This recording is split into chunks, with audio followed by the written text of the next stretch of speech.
Hey horse, hey horse. Nihiro, hey horse. Okay, okay. Just looking, okay.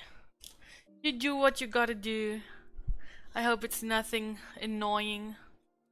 Having annoying stuff to do on a Saturday is, not nice. Okay, okay. Oh my god. I had, like, I have no idea where I put all my Lone Wolf stuff, so I had to set everything up completely new. Oh, it took so much time. Lone Wolf, yes, Lone Wolf. Woof woof. Wait, let me see. If I remember all the commands, I think there was RNG, right? What is the RNG? No. Was it RNT? Oh, RNT. Okay, okay. Let me put the textures. Okay.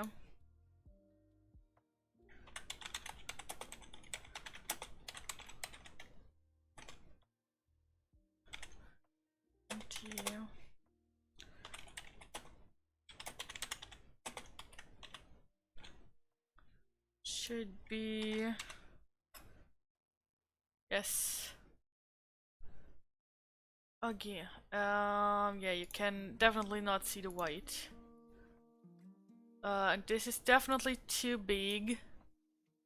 Okay. Let me put this all the way down. Okay.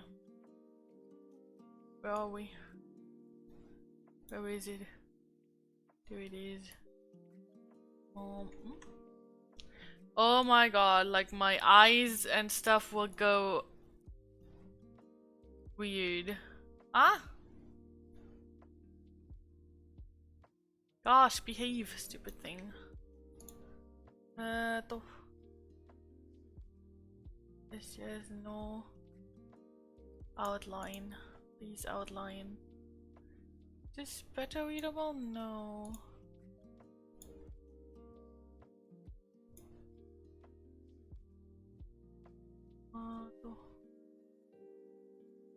Maybe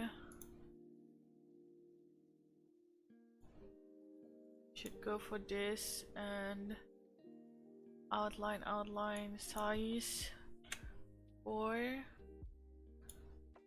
like Kalte. Okay. 10. Okay, the other way around. Let me see. I have no idea how I had it set up before. I'm so sorry.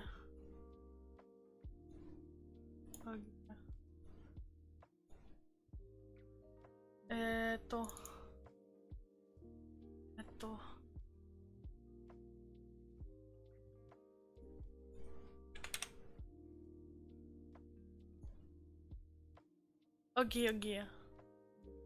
Not quite. Like, this is a game book, like a single player game book, but I will involve you with polls and having people from chat roll the dice or roll random number table. It's a lot of fun.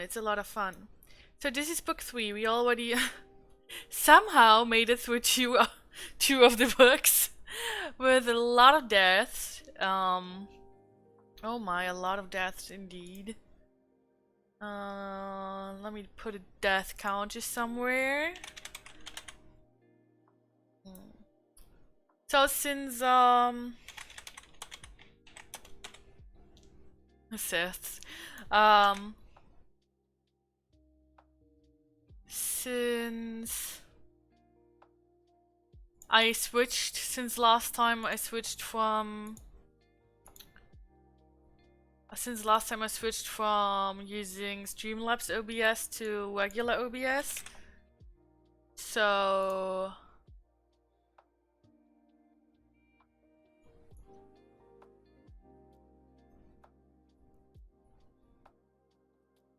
Okay. So I had to set everything up completely new. Put all the textures in new. And everything. It was a whole lot of work. A whole lot of work. Oh, by the way, is BGM okay? Is it too low or is it too loud? Gotta go for real or no? Okay, okay. Have fun here with whatever you gotta do. Also, my my e-reader went to sleep. Oh gosh. I am so disorganized. Audio is okay, that's good, that's good. Thank you for telling me. I've got a feeling somehow nobody has time today. Oh, well, everyone's still asleep, I don't know. I know Tsuki's probably working. And Hate said he can't be here. Like Spawn said he can't be here. Because he's got work. Didn't even notice the BGM. It's pretty low, huh? Oh, good, good. Okay. Bye, Bunny here. I don't know what Minya's up to. Minya might be out with the doggies or having something to do. So I guess we gotta set up, and if nobody's here, then I'll just play by myself, which is fine. Because I can play by myself just fine. I'm good. Nobody has time to play or nobody wants to play, then I'll play by myself. Let me check if head pads are working properly. Wait. They're a bit big. They are a little bit big. I guess this is fine. This is fine. Good, good, good, good. This is fine, yes. Good hat pads, good hat pads. Okay.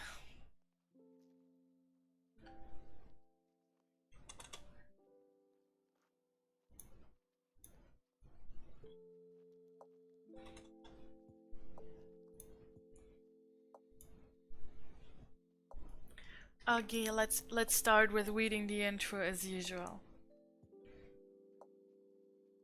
I have no idea how to pronounce this, so I'll just pronounce it the German way. Because that seems the most natural. Yeah. Oh yeah, all the things we have in our inventory right now, like in the backpack, the meals, and the special items are from last game. The Caverns of Kalte. You're a lone wolf, last of the Kai Lords. Shocking news has just reached your homeland that Vonotar, the traitor, still lives, and now rules over the ice barbarians of Kalte.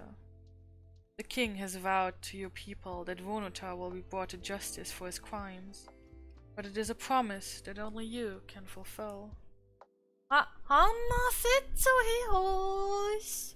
Hey hoes, you're playing Lone Wolf. If you want to join, feel free. It's fun. In the Caverns of Kalte, you must brave the terrible dangers of the Ice Kingdom in your quest to capture your most hated foe. But be warned, it is a challenge that will test your skill and endurance to the very limit.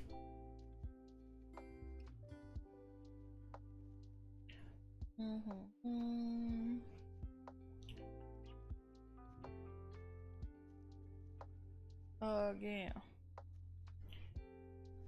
Oh yeah. Where do I have to go? I did. Oh, there we are. The story so far. Morning. That's a weird sound for a kitty to make. Awoo? Awoo.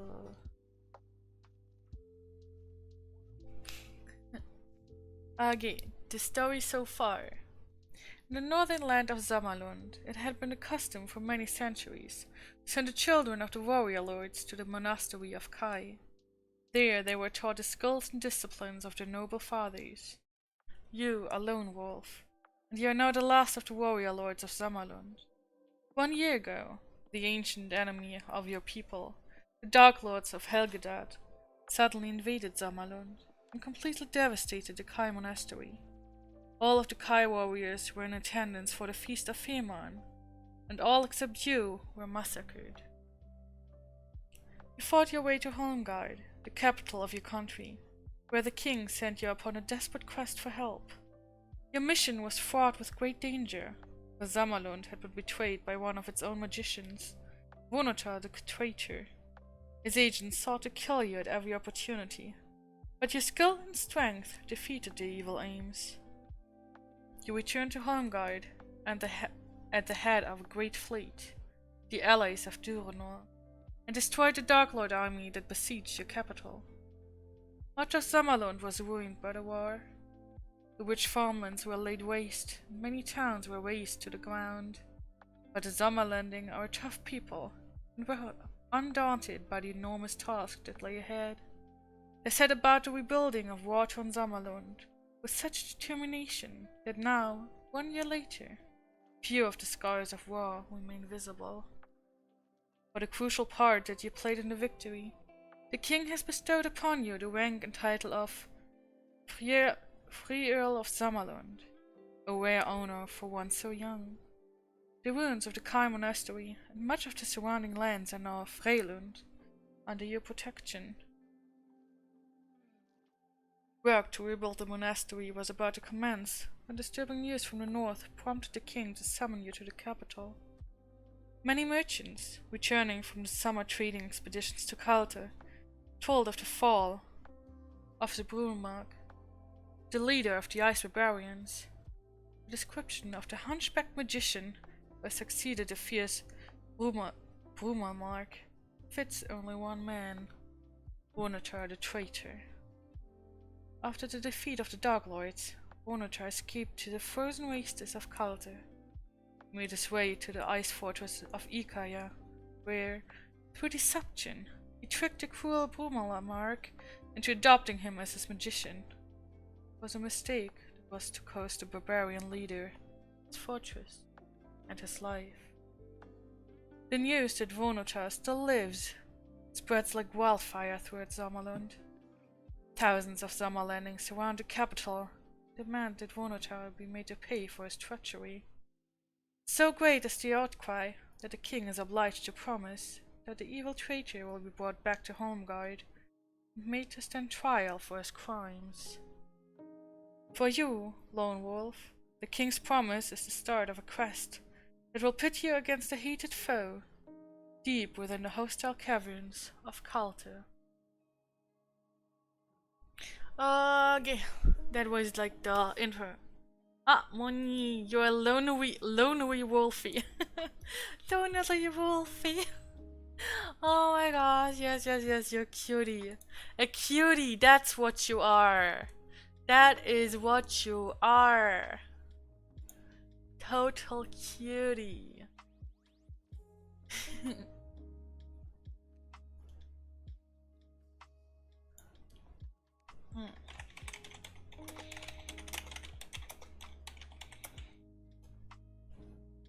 What day today is for you?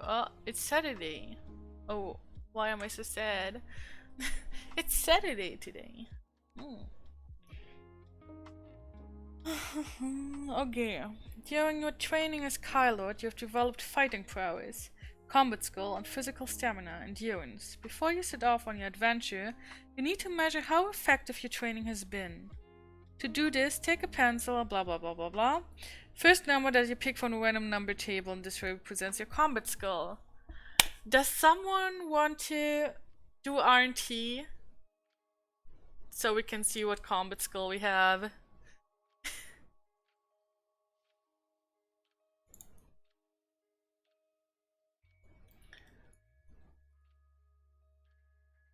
Intense compliments.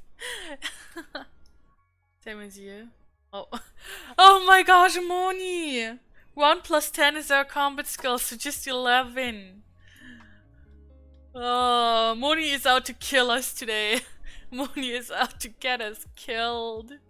Oh my gosh. Hi, Bishop. Bishop, do you want to It was combat skill. Next is endurance. Bishop, do you want to do RNT for endurance? Maybe not roll quite as badly as Amoni? 5. Okay, 5 plus 20, 25. That's definitely better than better than 1.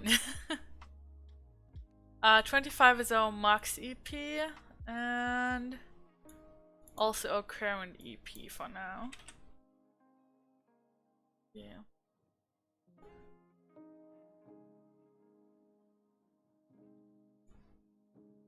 I'll leave EP open. Okay, okay. Let me have a bite of my chocolate croissant. Croissant. Okay. Good. If you have successfully completed any of the previous adventures in the Lone Wolf series, you will already have your Combat Skull, Endurance, Poison, Kai disciplines. Oh, we already have them? Wait, what were they? Oh, not so far off actually. Okay, we'll take what we had back then. And that was 26 actually in EP and 11 in Combat Skull. Yes, we'll take that then. I totally forgot that we probably had that already. Oh no, I can't open more than one of the little thingies here. I mean, kind of a pain of chocolate. Oh yes, that Bishop, that's it.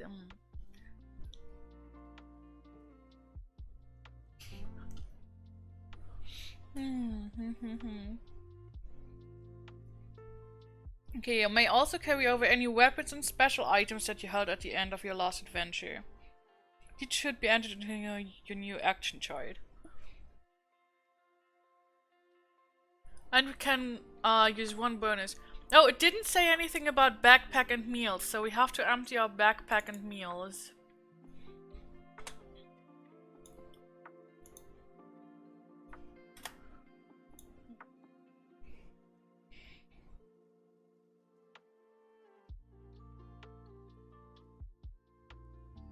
Okay, let's see for another. What's your high discipline? Nah. What is going on? Stupid e-reader. Stupid e-reader. Okay. So what is still left? We got camouflage. What is left? We could get hunting.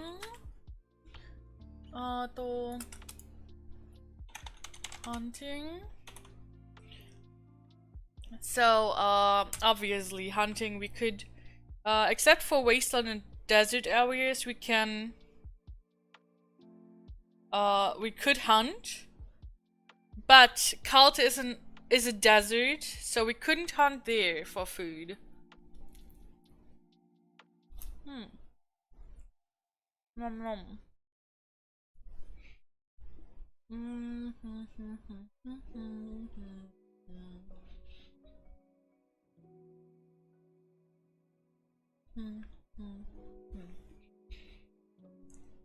We already got 6th sense. We already got tracking. We also got healing. I forgot to put the extra info on healing there. Let me put that. Extra info on healing is... What does it say?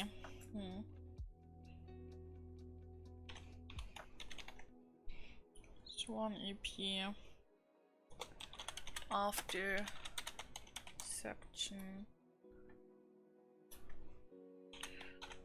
without combat.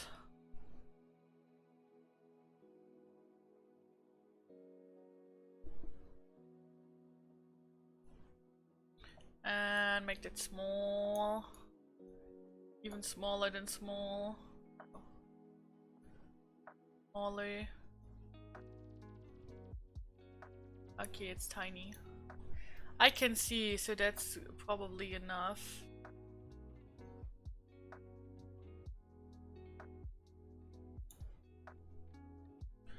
Or we can put it all the way down. Anyway.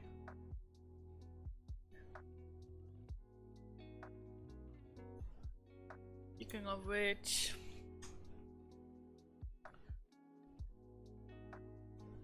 Okay. So we already got healing, right? We could have weapon skill.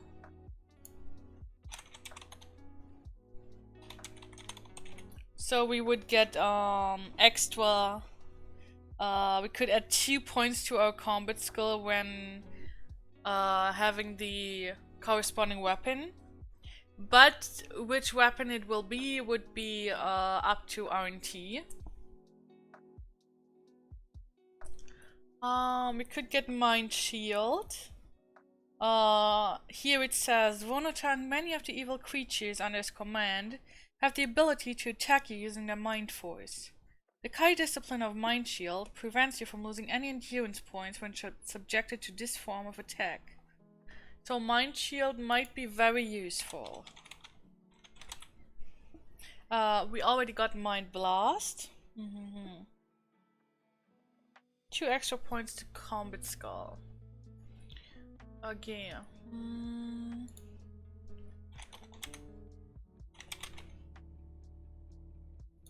So +2 Combat Skull. I did forget a few things to write down, but I think it's not that bad, right? Okay.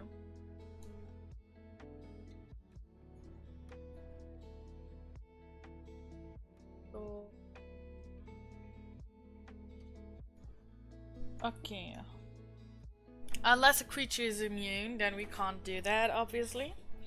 We already got animal kinship, so we can communicate with some animals. What's there? Mind over matter. Enable the Kylord to move small objects with his powers of concentration. If you successfully complete the mission as... So mind over matter is the last thing we could...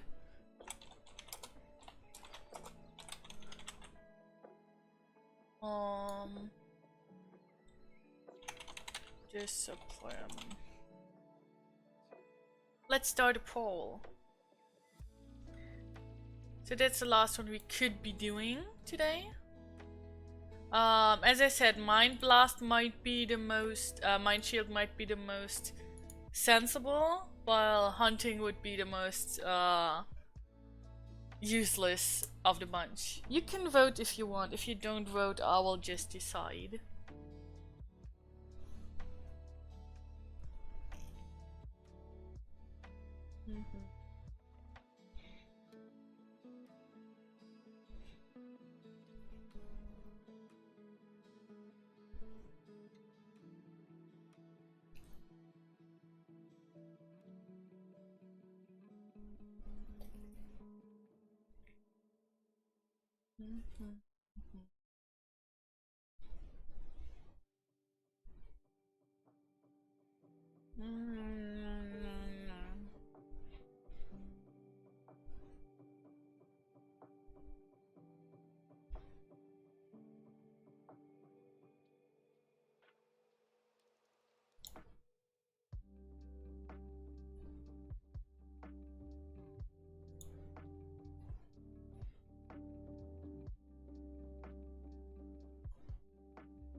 Seems like we got probably gonna be Mind Shield unless someone's got a troll right now.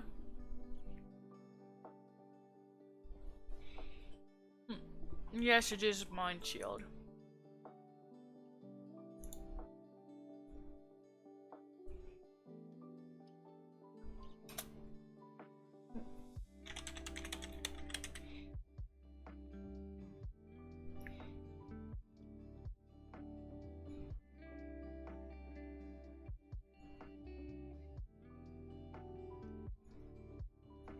Okay. Next section. Equipment. Before leaving the northern port of Ansgaven, you are escorted to the city hall and equipped with special winter boots, a tunic, a fur-lined cloak, and mittens. You're given a map of Kalte and a pouch of gold. To find out how much gold is in the pouch, pick a number from the random number table. Ah, Haruki! Hey, Horse! Haruki, you wanna do R&T? You just have to type exclamation mark RNT into chat.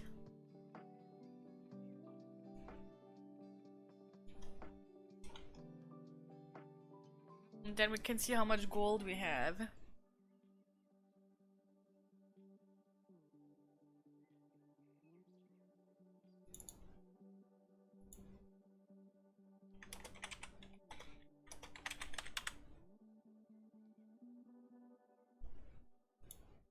If you want. If you don't want Haruki, I can do it myself.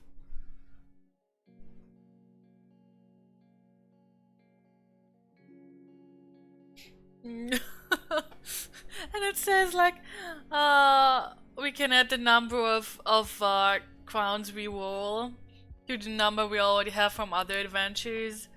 We, Haruki, do R&T or don't do R&T? Ask questions later. But we don't have any left. I don't know why, there just wasn't any money. We somehow lost it all, I think. I can't remember.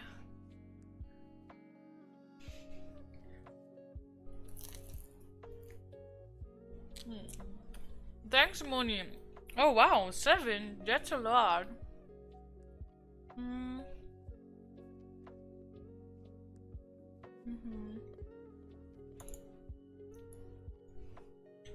7. 7 gold, that's a lot. Haruki, it's a game book. It's basically like a role-play book where you have like choices and stuff like that.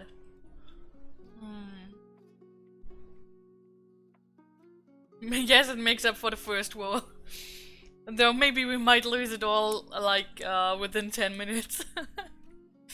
If it goes like last time. We will lose it all within 10 minutes.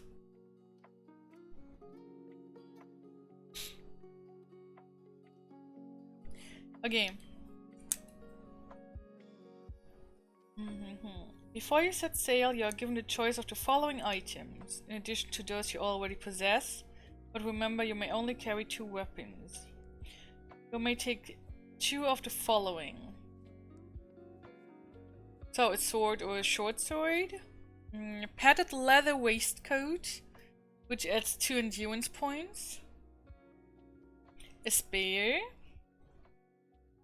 A mace. Wait. Why did the mace say +4 EP in the last one? I don't understand. It does not make sense. Laumspur potion. More weapons, special rations, meals, which counts as 1 meal, or broadsword.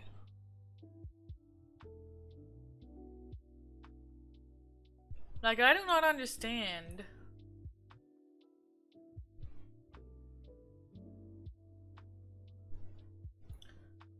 Actually, let me just take that out because I do not understand it. And let me put the leather waistcoat in there instead.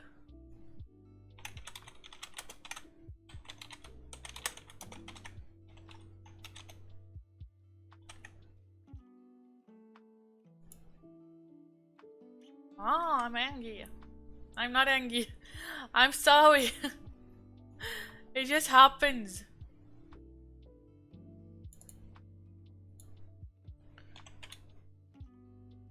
Okay. It's because of the numbers. Okay. I'd say like either Laumspur potion, which we can swallow after combat, or a meal.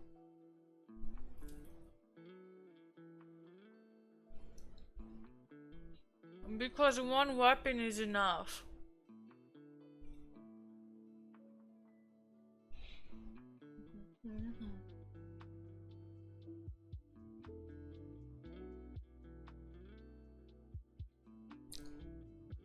What do you think? A potion or a meal? If we have to eat and we don't have a meal, it will be -3 EP. Which is not too bad since we do heal 1 EP per section without combat anyways. You think, really? Not a potion? Okay.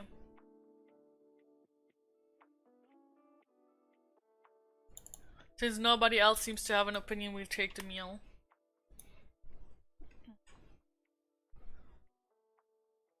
It does. Okay, I guess we made it?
Okay, interesting.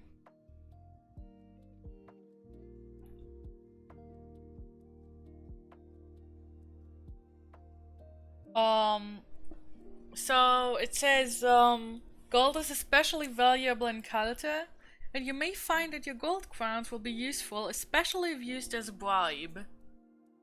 And then this one, food. Stored on your ice sledge, along with your tent and other equipment, is enough food for you to complete your mission. If this food, or any you may have in your backpack, is unavailable to you when you are instructed to eat a meal, you will lose 3 endurance points.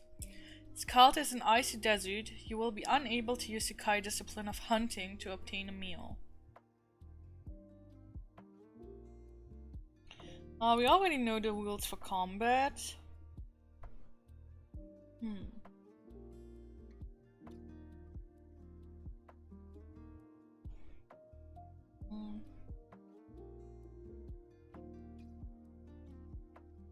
Okay. Evasion of combat was, during your adventure, you may be given the chance to evade combat. If you have already engaged in a round of combat and decide to evade, calculate the combat for that round in the usual manner.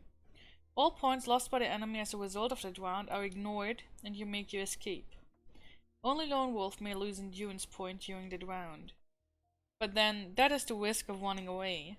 You may only evade if the text of the particular section allows you to do so. Okay. Levels of Kai training. We have been an aspirant and now we are guardian.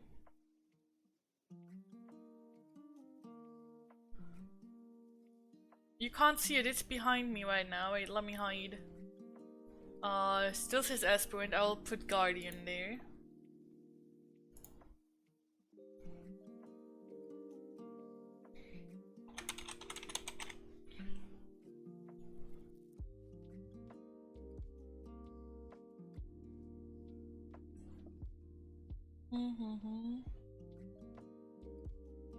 Beyond the 10 basic skills of the Kai Master await the secrets of the higher Kai disciplines, or Magna Kai. By acquiring the wisdom of the Magna Kai, the Kai Lord can progress towards the ultimate achievement and become a Kai Grand Master. So one day we will be a grandmaster. One day we will.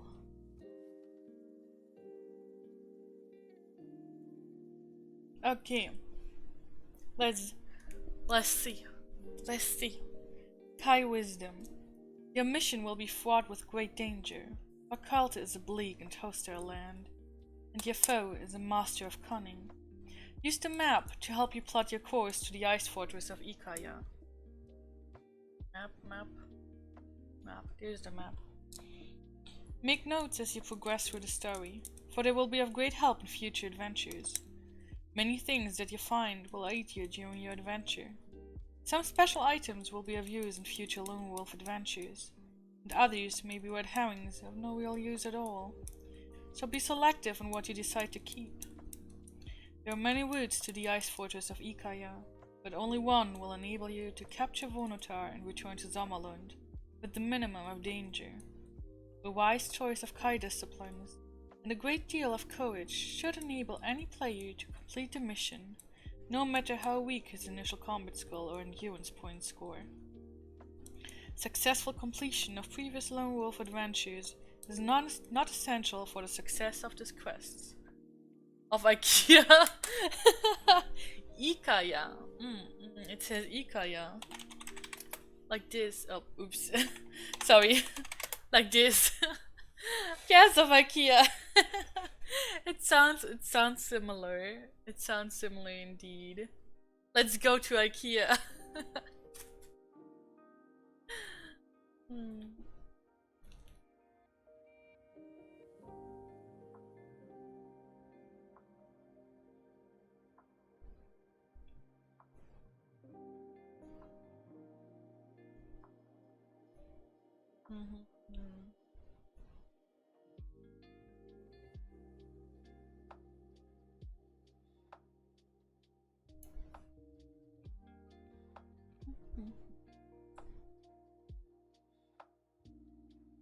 The betrayal of your country can be avenged by bringing the traitor to justice.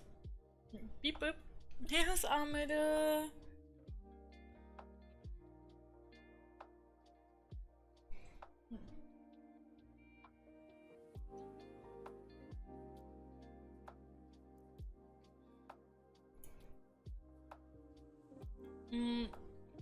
I could add that we do have a red pass. I don't know what it would be good for though. But we do still have that from a previous adventure.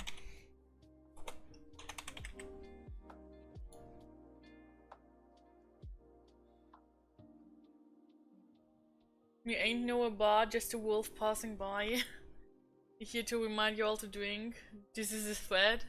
Oh no, I just drank. Like you came here and I reached to my glass and drank some tea.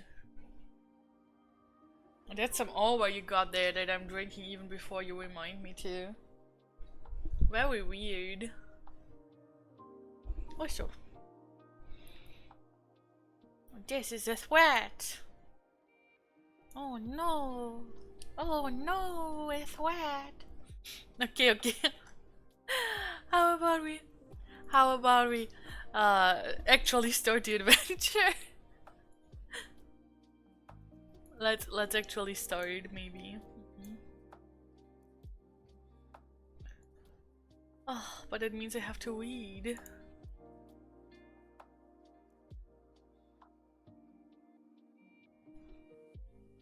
Look, it's a lone wolf.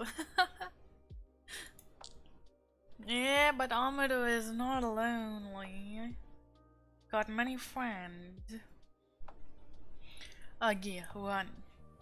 Even before you accepted the task of bringing Vonotar to justice, preparations were being made for your voyage? How is it pronounced? To Kalte, the captain of the summer landing warship Cardinal. Having returned from a long Kaltasee patrol, was ordered to wait your arrival at Ansgaven. During the night, food, ice equipment, and canoe dog teams were taken on board. The mission was highly secret.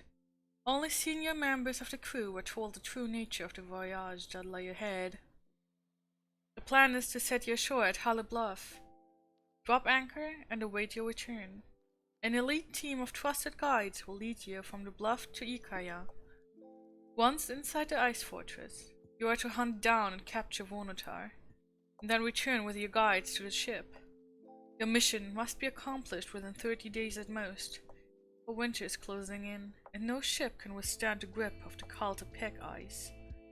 If you do not return in time, the captain will be forced to set sail without you. For 6 days, the Cardinal sails across the stormy Kaltersee without running into a storm. But every day the temperature steadily drops until a layer of ice covers the decks. On the morning of the 7th day, the snow-capped island of Tola is sighted on the horizon.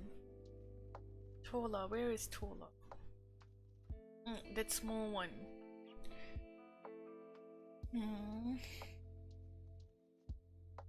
Soon after, a light wind rises from the east. At first, there appears to be a little danger, but within half an hour a furious blizzard is blowing, and all sight of land quickly vanishes in a scudding drift. All day the furious gale rages. Tremendous winds slice the tops of the huge grey waves, and water crashes over the decks, masts, and rigging of the ship, freezing almost immediately into solid ice. The sides of the ship become several feet thick with seawater. It is not until early evening that the weather clears, and although the wind still blows strongly, the force of the gale is spent. You are soon to discover that the gale has blown the ship nearly 30 miles off course, along the lip of the Lyuk ice shelf. Oh, where is it? Lyuk, there. You know that to return to Bluff would waste a precious day, so you decide to land on the ice shelf and start your mission from there. Oh my. Okay. Okay. As the last of the carny dogs are carried ashore, your guides tell you of the 2 possible routes to Ikaya from here. The first route involves a 130-mile trek to Cloudmaker Mountain, and then, following the difficult terrain of the Viat Glacier, a further 100 miles must be covered before you arrive at the ice fortress. The alternative route involves a longer journey of nearly 180 miles into the Road Basin, followed by a trek of 100 miles through Storm Giant Pass to Ikaya. Even if the weather and your luck hold good, either route will involve 10 days of hard trekking before you reach your goal. You should consult the map of Kalte before making your decision. So we can either go... First route involves 130-mile trek to Cloudmaker Mountain. Where is Cloudmaker Mountain? Oh, there it is, there it is.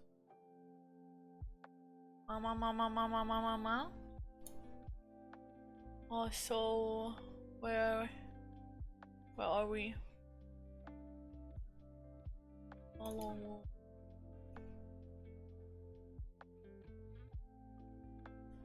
So, can we see it right away? Yehos. Cloudmaker Mountain. And then, following Cloud Glacier. With a much arrive at the ice mountain. So, like there, I guess. Yeah. Or to where the one read. And it was a longer journey of nearly 180 miles to the Road Basin.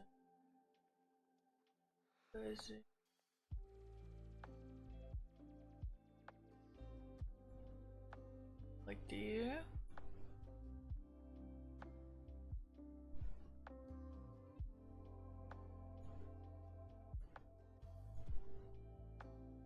Okay.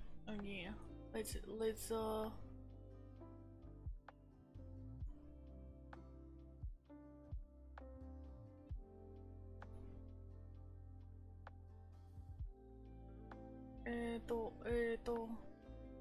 where are we? Yeah.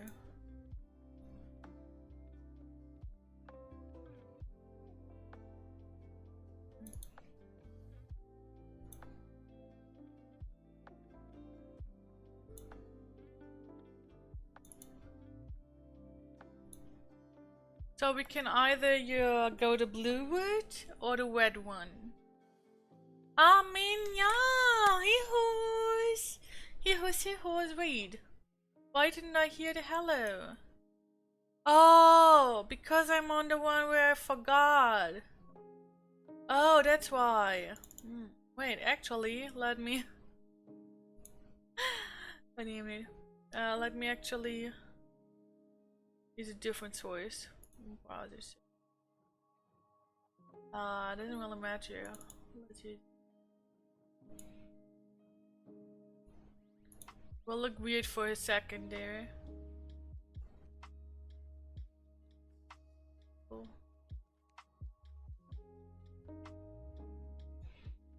Okay, all good. It should be.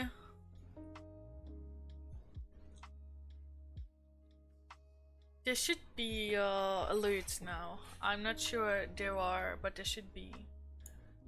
I hope. Name of places in Magnamund is best described to be unique. Yes. Definitely. Yes.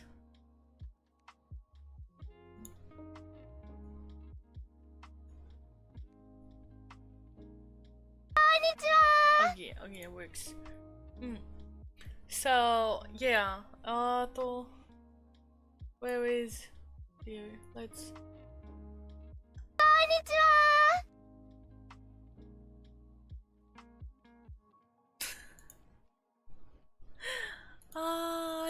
Heroes. Couldn't read around 70% of them. I.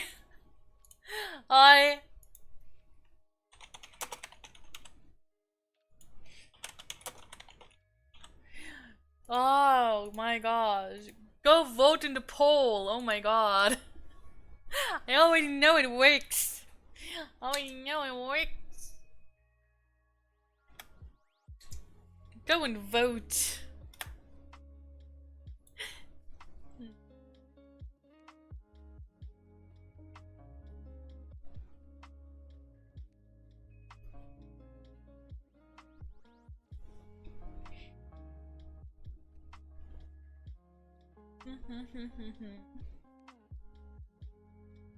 Oh, you don't want to end 50-50.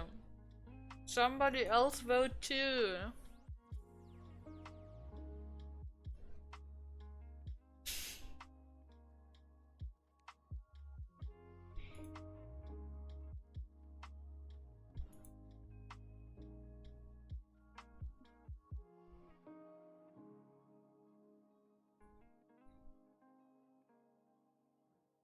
Red word, okay. Let's go for the red one. Fooled around so much my e-reader fell asleep.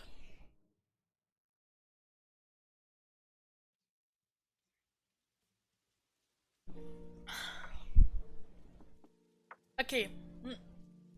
JB channel. Hey host JB, how are you doing? Welcome, welcome. I'm afraid any and all alerts might be weird tonight. Actually, let me maybe just. You like red? Yeah, red is nice.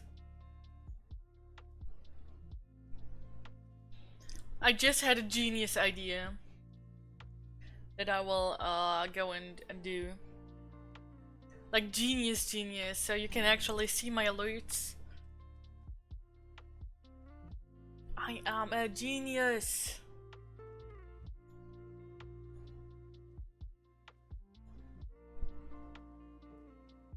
I should have thought of this sooner.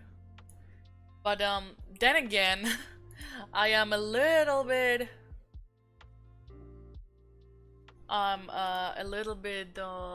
slow.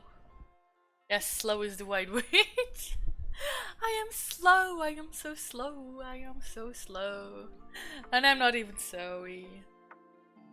I am not even sorry.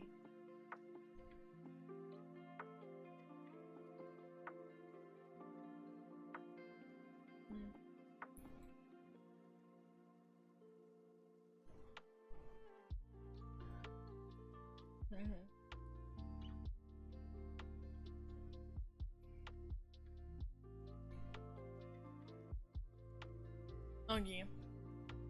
I think that's good though. So whatever. Save.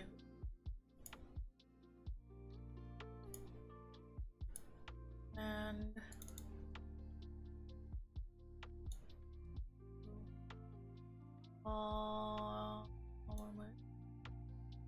yes, head, browser, menu.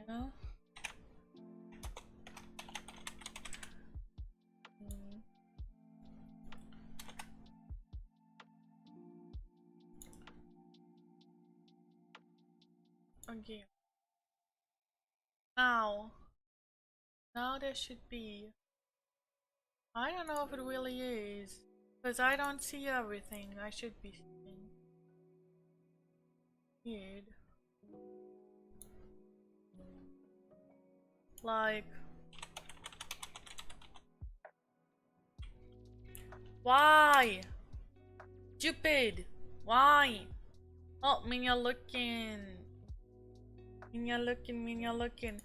Sorry, Jibby, that it is so, boring right now. I am just a little bit stupid. Which is okay. I'm allowed to be stupid, I think. Oh, is it maybe like, oh, it's too small. Why is it so small? It shouldn't be so small. What? Why is it small? I don't understand. I don't understand.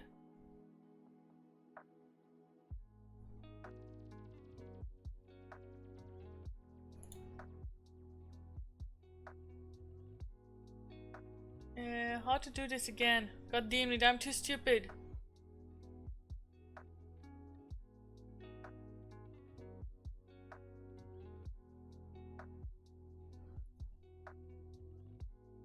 Does this not work if I don't have a background? That's weird.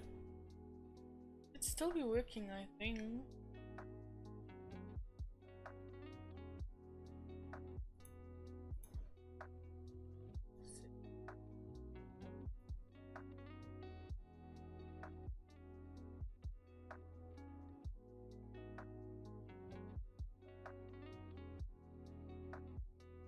Yeah, it's just blank. It shouldn't be. Wait, why is it blank?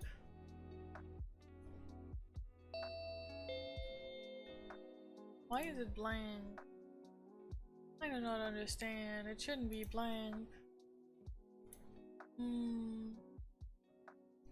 How do you do this again? Oh my god. Yeah. This is not where I want to be. I forgot how things work. Oh, there. Oh.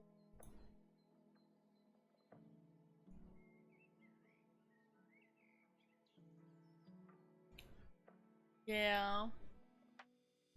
Doesn't work the way I intended to. Oh, so annoying. Like, so annoying. Oh well. If it doesn't work, it doesn't work. That's okay. So we decided to go the red route. And my Tolina fell asleep again. So we go through Road Busk. Okay. She wished to take the longer but easier Road Basin and Storm Giant Pass. Return to 273.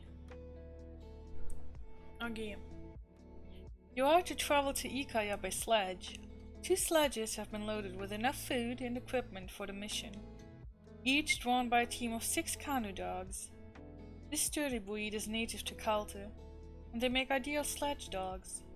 Their thick, tawny coats and powerful chests, as well as their renowned vigor and enthusiasm, make them well suited to the harsh work ahead.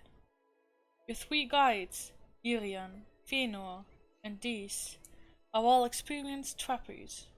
They are skilled at survival in this icy desert, and have experienced its many unseen dangers. Once the dogs are in harness, you and Irian climb aboard your sledge and signal to the others to lead the way. Staring across the frozen expanse of the Luke ice shelf, you see the white glare of the road buzzing edge. Ice blink, they call it, says Irian, his eyes glinting from deep inside the hood of his fur jacket. It's the reflection of the ice shelf. It looks no more than 4 miles away at most, but it's near 40 than 4. The air of Kalte can be very deceptive. The weather is bright and windless, and you make excellent progress on the first day. As darkness sets in, you decide to set up camp for the night. The sledges are drawn together, and a tent is erected in the salient away from the wind.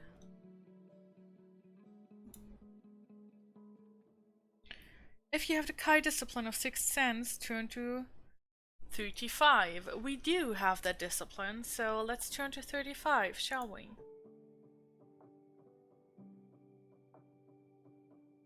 You get an uneasy feeling that someone or something is watching you.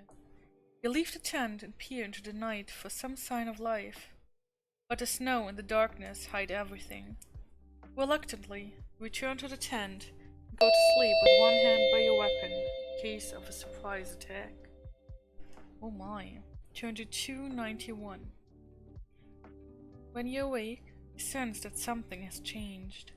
It takes nearly a minute to realize that the incessant howling of the night winds has ceased. It's a beautiful morning, says Irian cheerfully, his head appearing through the tent flap. You quickly climb out of your sleeping furs and stare out over the icy landscape. The Kalte air is fresh and clear. You see a strong mirage in the distance that seems to throw the land up much higher than it could possibly be. We should make it to the rock by nightfall, says Fëanor, as he busily pulls a reluctant carny dog into its harness. Best to make camp there tonight. The shelter is good, this far from the sea. A blizzard can whip across the shelf from nowhere in a few minutes. I've known trappers to be blown for miles if they are careless, or unlucky enough to be caught out on the shelf with no cover. That day, the carny dogs pull strong and true, but the going is smooth across the ice shelf. By nightfall, you have reached the rock, a splinter of granite that is thrust through the ice shelf. Its curious shape reminds you of the King's Citadel in Holmgard. You make camp to the leeward side of the rock to avoid the worst of the night winds. Oh, welcome back, Minya! You're now ready for adventuring? What did you do? Did you get a drink? A drink sounds nice. Maybe I should have made myself some iced coffee. But I just had food.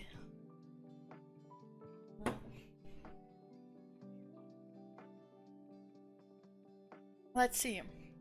Oh, Mina, you're just back. Do you want to do R&T for whatever is gonna happen now? PB, peanut butter.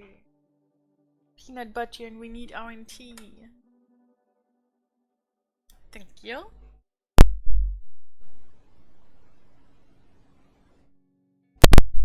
If the number is 0 to 4, turn to 103.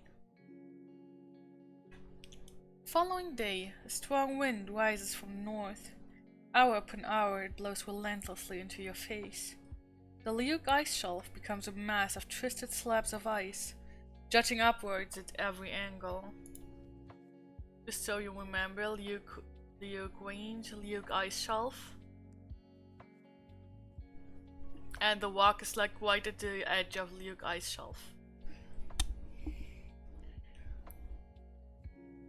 Progress is slow and difficult.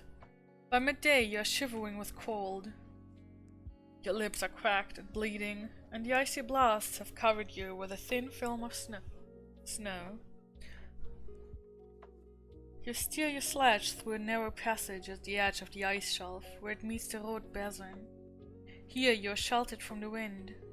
For the first time today, you can see ahead quite clearly.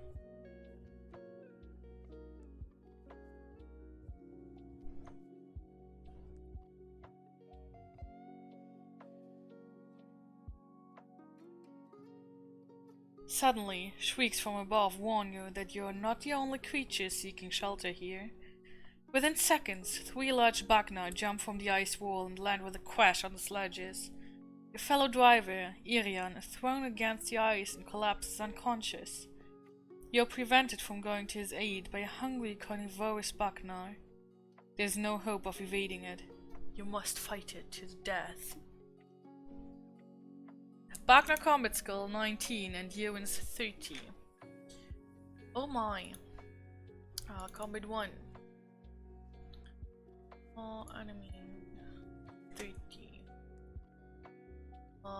We have 26 plus 2, so 28. Let's see. So, enemy is 19. We have a combat skill of 11 plus 2 from our shield, plus 8 from the Summer Sword, and plus 2 from Mind Blast. So we got a total of 23. And now let's go to the random number table. Combat skill. Does someone want to do the roll for combat ratio? Yes, nice buffs. I mean, we do still have the Summer Thread, right? We got it to defeat everyone last time. They never said we have to give it away.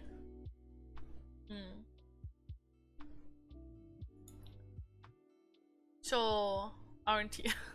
1. Okay. Our roll is... Oh wait, we still have to do the combat ratio. The ratio is 23 minus 19 is 4.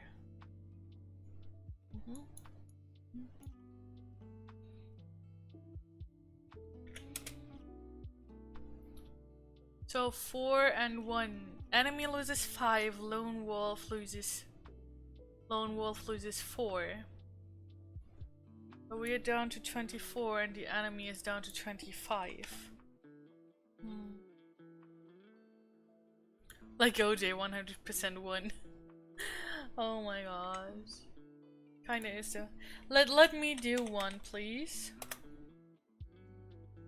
Random number table 8. That looks much better. 8. We are at plus 4. Lone Wolf loses 0, enemy loses 12. 25 minus 12 is 13. Okay, next one. We need 1 more RNT at least, maybe even 2.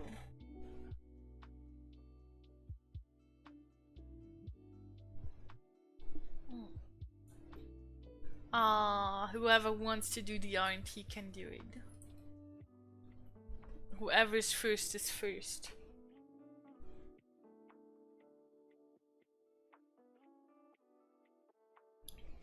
And if nobody does it, I will do it. Oh, morning! 5. Enemy loses 9, we lose 2. So we are at 22. And enemy is at 4. 1 more! We need 1 more!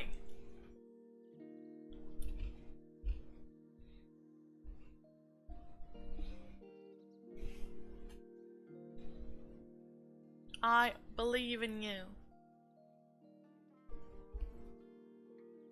Who's even here? It said that Spawn isn't here. Suki is probably working, right? Oh. Oh yes, enemy is very dead. And we lose nothing. Okay. Enemy is dead. And we lose nothing, so we are 22 right now. 22 plus 2. Oh no, we are 28 minus 22.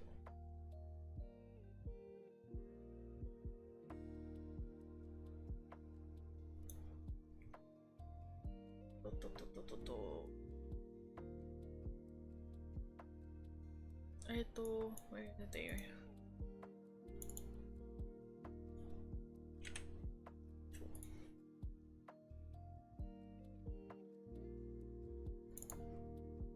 There's where the +2 must be. Okay, that was a good first combat, I'd say. If you win the combat, turn to 305. The heavy beast rolls off the sledge and lies motionless on the ice. Fino has managed to light a torch and is thrusting the flame brand at the other two Bagnar. They are terrified by the fire, quickly turn and flee. You cheer as they disappear and turn to congratulate your brave guides, but are stunned to see that they have already started to skin the dead Bagnar. Watch with disgust as the dice opens the beast from throat to belly with a sharp hunting knife. He quickly pulls back the white fur and scoops out handfuls of thick oil from under the skin. The smell of this oil is horrible. So horrible, in fact, that even the Kanu dogs bury their noses into the snow to avoid it. You cannot believe your eyes when the two guides start to rub this vile oil all over their faces and inside their clothes. Oh. It's working, I can listen, bots and vote and polls, but nothing else. Okay, Tsuki. Thank you for still being here. Oh, you got away.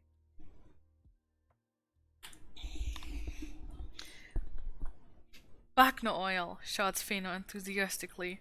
Nothing like it for keeping warm and dry. He pulls his hand from the dead beast and offers you a fistful of the putrid jelly. If you wish to accept his offer, turn to 8. If the thought of smelling like a vat of rancid cheese does not appeal to you, turn to 281. Oh my gosh.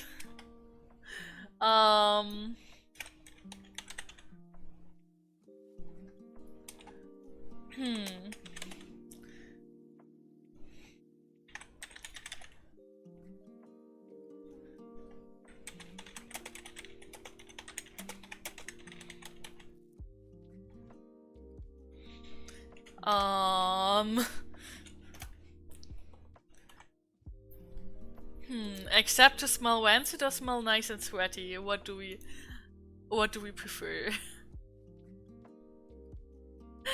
You can vote now if you want to. Oh, when did I turn into a cat? Oh my gosh. This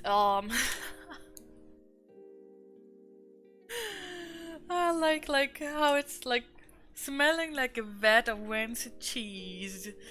Sounds very very yummy. Probably not. Very concerning, but I mean, if it keeps us nice and warm and dry, what else could we want? It might keep us from dying, even though we will smell like rancid cheese. At least we won't be cold.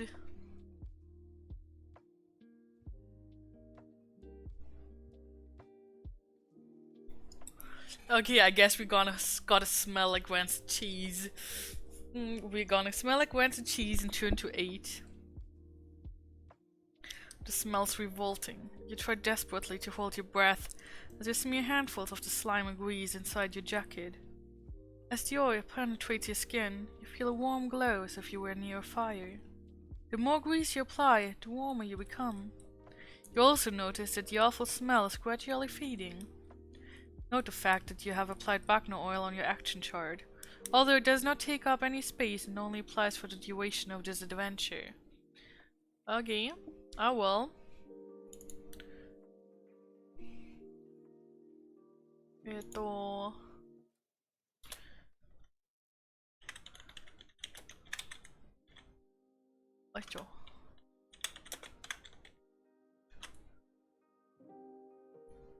Okay, we noted it.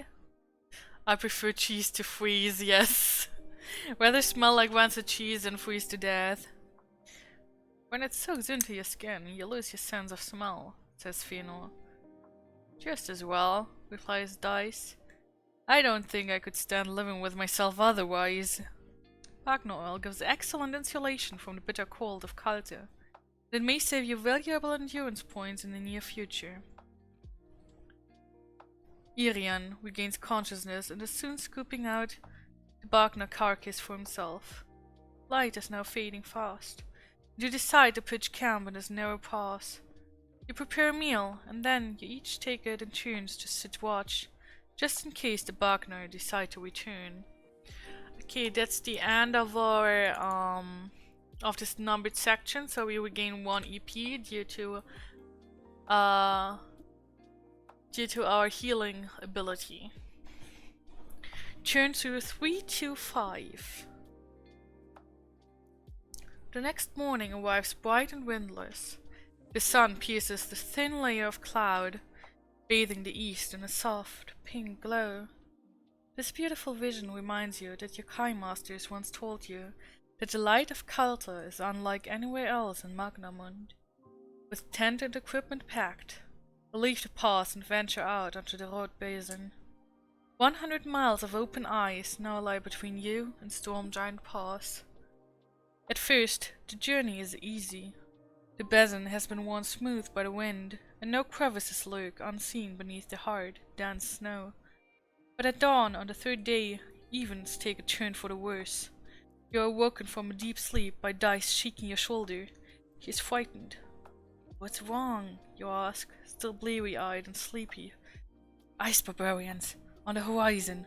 20, maybe more. 5 wind sledges and a warrior escort. Think they've seen us." In an instant, you have all climbed out of your sleeping furs and begun to pack away the tent. Dice is correct. They are ice barbarians, and they are heading towards you from the west.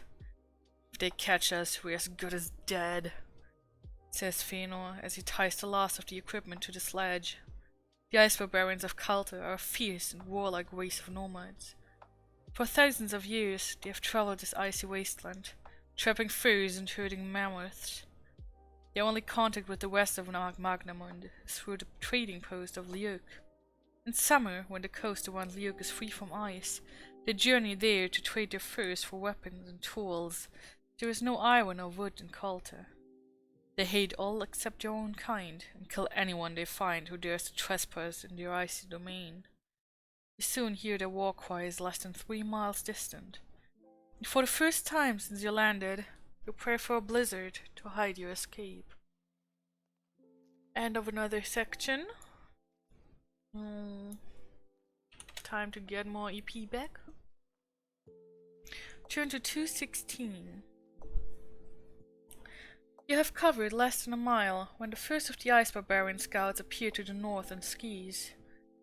At first, there are only 2 of the fearsome warriors, but they are soon joined by 3 others. They are large, muscular, and bedecked with furs. Some of them wear bone armor. Despite their size, they glide across the snow with an almost feline grace and speed. Each of them has a pole attached to his back, from which a small flag flutters. Suddenly, a bone-tipped arrow whistles past your knee, and embeds itself in the sledge. An Ice Barbarian scout skis past to your right. He is less than 10 yards away. You can clearly see his slanted eyes and sharp cheekbones. You suddenly realize that what you had mistaken for muscle and fur is in fact an Ice Barbarian child. Each scout... Oh, what's wrong?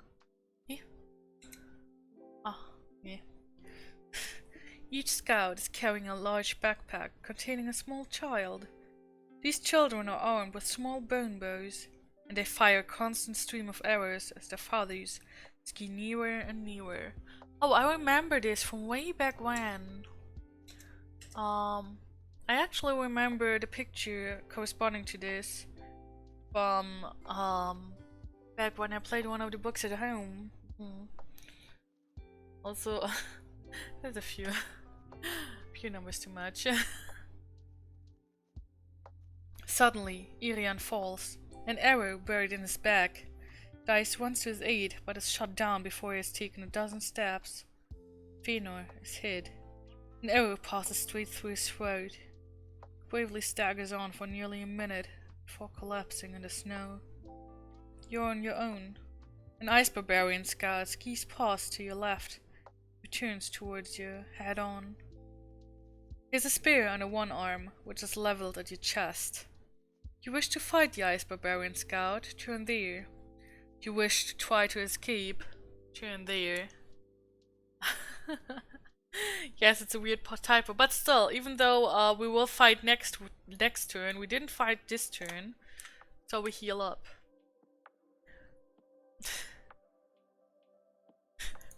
We're immortal.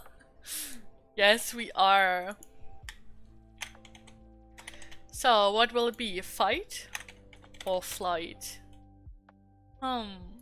Sorry, I couldn't contain myself. Poll is up. You can vote if you want for fight or for flight. Till now, not much good has come from trying to flee enemies.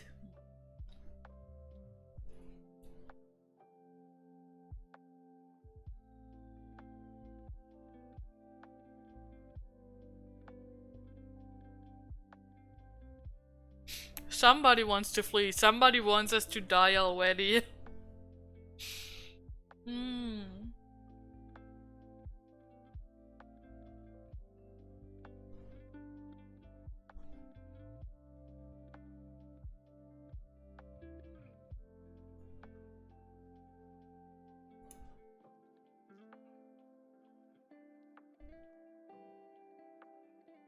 Fighto, fighto.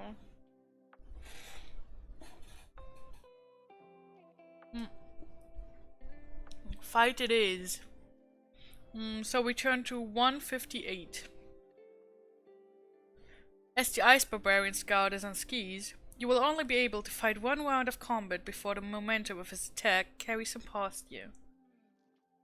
Ice Barbarian Scout, combat skill 20, endurance 28. So enemy is 20, we have 23. So the combat ratio is 3.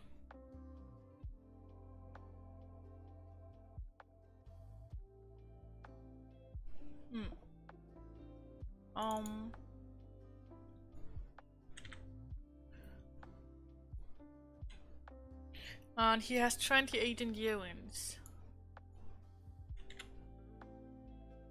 So, time to pull up the... Where is it? Oi. Ah? Oi. Damn it. Combat ratio again. There we go. And, let's see. Amanda, do you want to start with R&T? Maybe? Please roll a 0, please roll a 0, please roll a 0.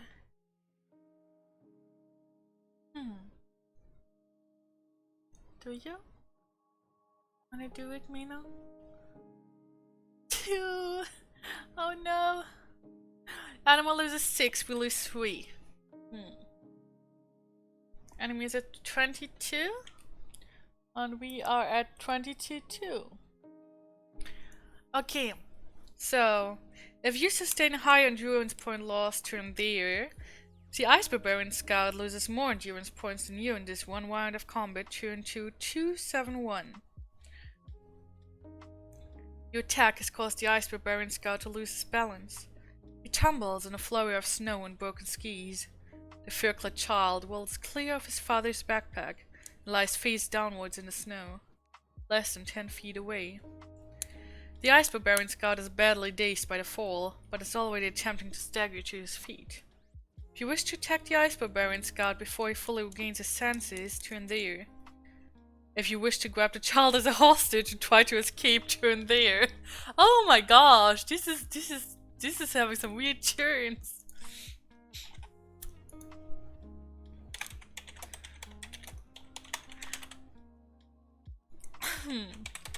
So do we take the child as hostage or do we attack again? What will it be? Oh my gosh, we can take a child as hostage? What the heck?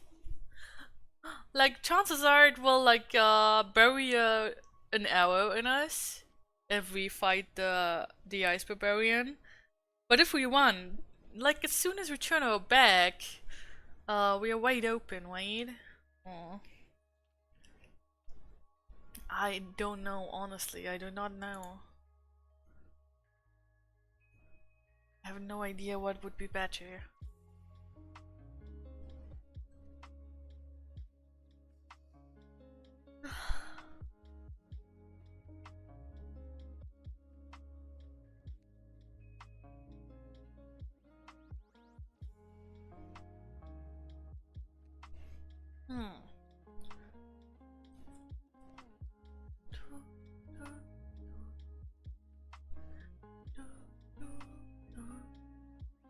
Okay, I guess we will attack. We turn to 2-4-1.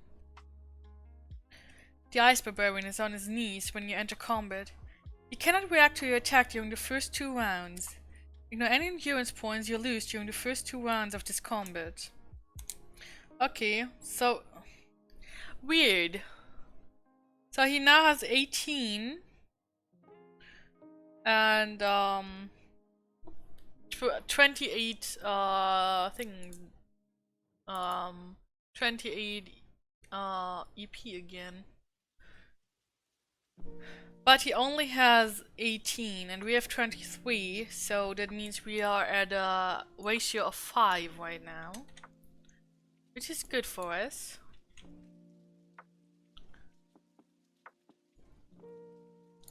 Let me do the RNT this time.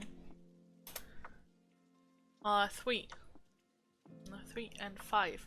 Enemy loses 8. We would lose 3, but since only enemy loses first 2 rounds, he just loses 8. Okay, next one RNT. Whoever is first will be the one who will do it. So probably Mina, because we know Tsuki-kan and nobody else seems to be here right now to vote actually. To do RNT. Even though it's so simple, like just type it in chat and everything's well. I don't expect much else. Thank you. Oh, 8. We're at 5, so enemy loses 14. We don't lose anything anyways. 14, so enemy is down to 6.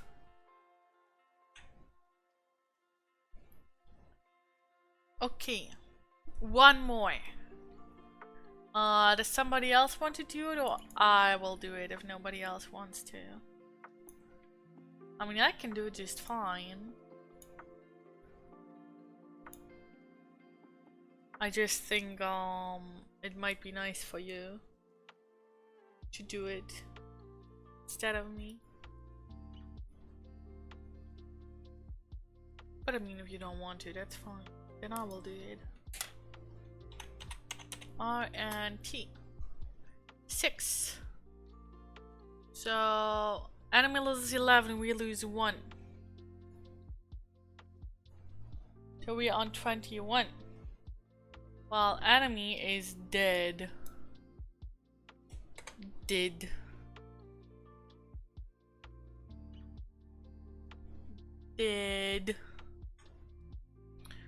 Okay, where's our EP current? 21. Okay. Enemy is dead, yes. If you win the combat, turn to 186. The dead ice barbarian's child cowers over his father's body and stares at you with hatred blazing in his eyes. You notice that the other ice barbarian's guards are closing in. You must act quickly to save yourself. You decide to use the boy as a hostage, but he is like a wild animal. He bites, scratches, and kicks to free himself from your grip. Turn to 320. Nonetheless, it is a numbered section and we are not fighting. I love healing. Turn to 320. You manage to hang on to the struggling child and remove a bone dagger from his boot to prevent him stabbing you in the back. The ice barbarians have drawn themselves up into a circle around you, but they dare not attack while you are holding one of the children as a hostage. Holding the bone dagger to the child's throat, you slowly inch your way towards the sledge. You soon realize that you will never be able to outdistance them on a loaded sledge. You'll have to think of something, quickly. If you wish to cut the equipment loose, free the ice barbarian child and escape on the unloaded sledge, turn to 190. If you wish to cut loose the equipment but keep the boy with you as a hostage during your escape, Turn to 33.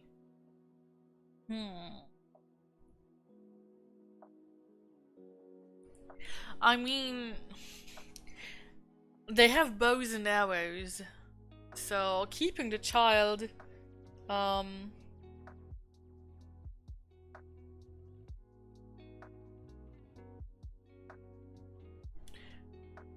keeping the child might be necessary to not get an arrow, not take an arrow to the back, but then again, you know, the child might struggle and make you slower. Make us slower.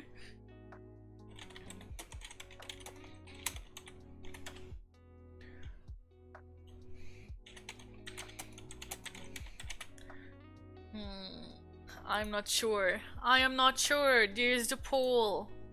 Do we keep the child hostage or do we ditch the child and hope we are fast enough with our six canoe dogs? I have no idea. I have no idea whatsoever.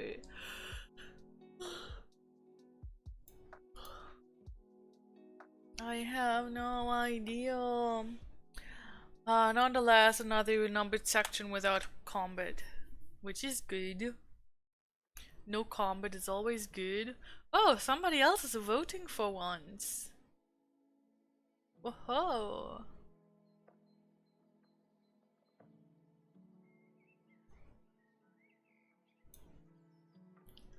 I guess people just like the anonymity of the votes.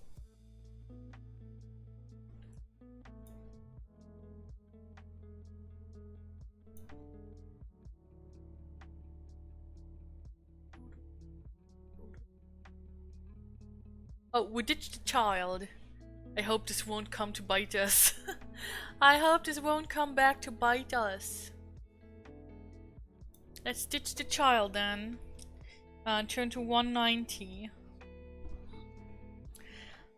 Letting the boy go free at the last possible moment, you grab the sledge whip and lash the dogs, driving them for everything they are worth.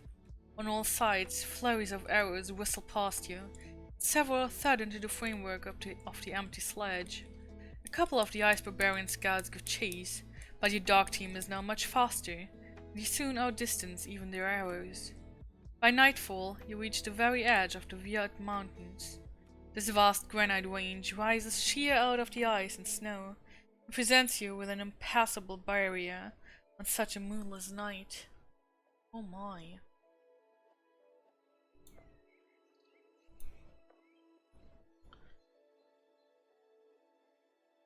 Meanwhile, a wind arises in the west, heralding a night squall.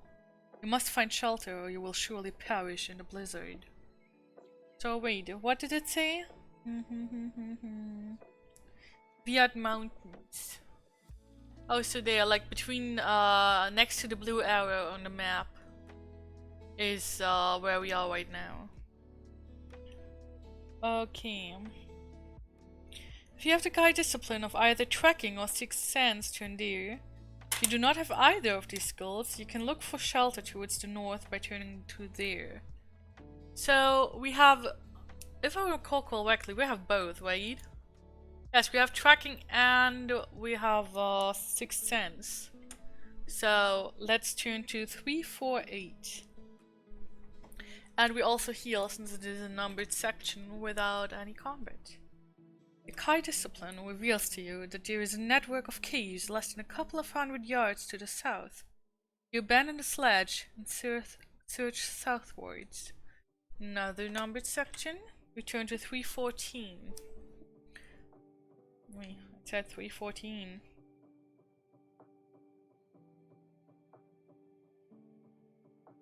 You have explored only 100 yards of the rock face when you discover a large fissure, the entrance to a cave. In your eagerness to escape from the bitter wind, quickly enter and, in the darkness, fail to notice the crevice that divides this cave in two. In a tumble of ice and stone, you fall head first into the dark. Oh, sorry, hey horse. Okay, we're back to almost full. Turn to 240. Hey Josue, how are you doing? We are playing today. It's interactive, so you can play with us.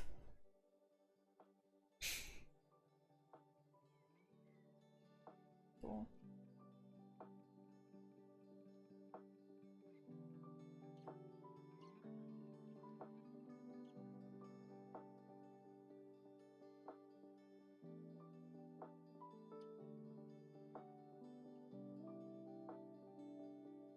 Wait, where have we just been?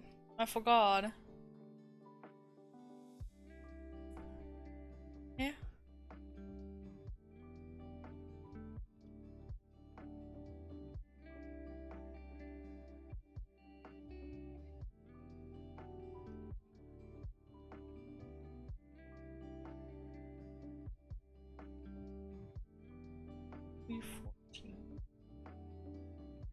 Why? I said I want to go to 314.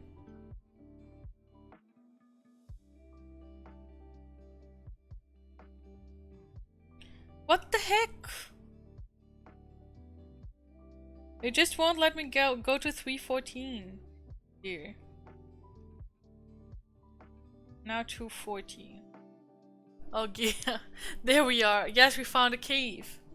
You fall over 30 feet and land flat on your back in the snow-filled crevice. You are surrounded by sharp stalagmites and jagged ice, but you have miraculously escaped death and injury. Shaken, but thankful to be alive, you stagger to your feet and grasp a crystal stalagmite for support. You slowly become aware that you can see your hands quite clearly. A faint light is seeping from a fissure to your left. With curiosity getting the better of your natural caution, you stagger across the crevice, floor, and explore this mysterious cave. And I'll pause you on. 27 to 284. After a few hundred yards, you find yourself in a huge cavern that spreads out in all directions, as far as the eye can see. You have entered the caverns of Kalte, and are now looking at an uncharted world that few summer landing have ever seen. This massive underground labyrinth was constructed by the ancients many ages before the summer landing set foot in Magnamon. Its wide avenues, temples and arenas once echoed to the sounds of a race of creatures for whom the ice was a natural home. Mlare bowls still hang from the ceiling, bathing the caverns in their eternal light. You trek steadily northwards for nearly 6 hours till you arrive at the bank of a fast-flowing meltwater river. On the opposite bank, you see a tunnel leading off into the distance. You can find no apparent way of crossing the deep water, except by using the ice floes bobbing up and down on the surface. By jumping from one floe to the next, you could get to the opposite bank, but it will not be easy. You will have to jump at least 3 of the icy slabs to reach the other side. Pick a number from the random number table. If you have the high discipline of hunting, you may add 2. If your current endurance points total is less than 8, deduct 2. So, okay. I guess we do need to do R&T. So if somebody would type R&T into chat. By the way, it's still another section, another endurance point. Oh my god. Somebody please type exclamation mark R&T. Thank you. 8. Your total score is now 4 to 11 turned to 176. Running for the tunnel entrance. You quickly leave the icy river far behind. You follow the tunnel for countless hours as it bends its way northwards. It becomes impossible to recall what hour of the day it is. The perpetual half-light of these caverns never changes. Through fissures in the wall of the tunnel, you catch glimpses of other chambers. You marvel at the sheer scale of the labyrinth. You are nearly asleep on your feet when you suddenly detect the aroma of cooked meat. It is coming from a chamber just a few yards ahead to your right. You are very hungry and must soon eat. No, we mustn't. No, we don't have to. Moni, you're a bit late. But it would have been the same outcome. Since starting from +4, we would have had this one.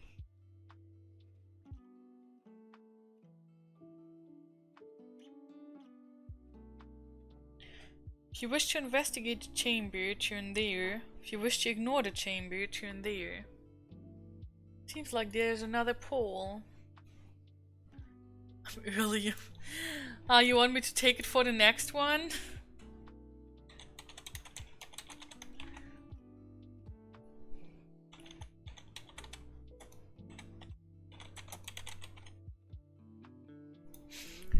There's another pool. Either we investigate or we ignore the yummy smell.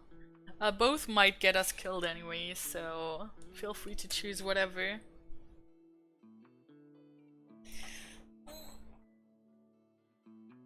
Stretch, stretch, stretch. Good stretch. Also hydrate. You guys should hydrate as well.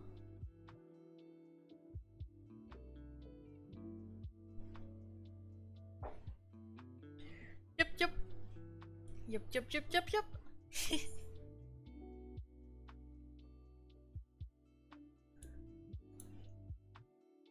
A few votes this time. A few votes. Dun, dun, dun, dun, dun, dun, dun.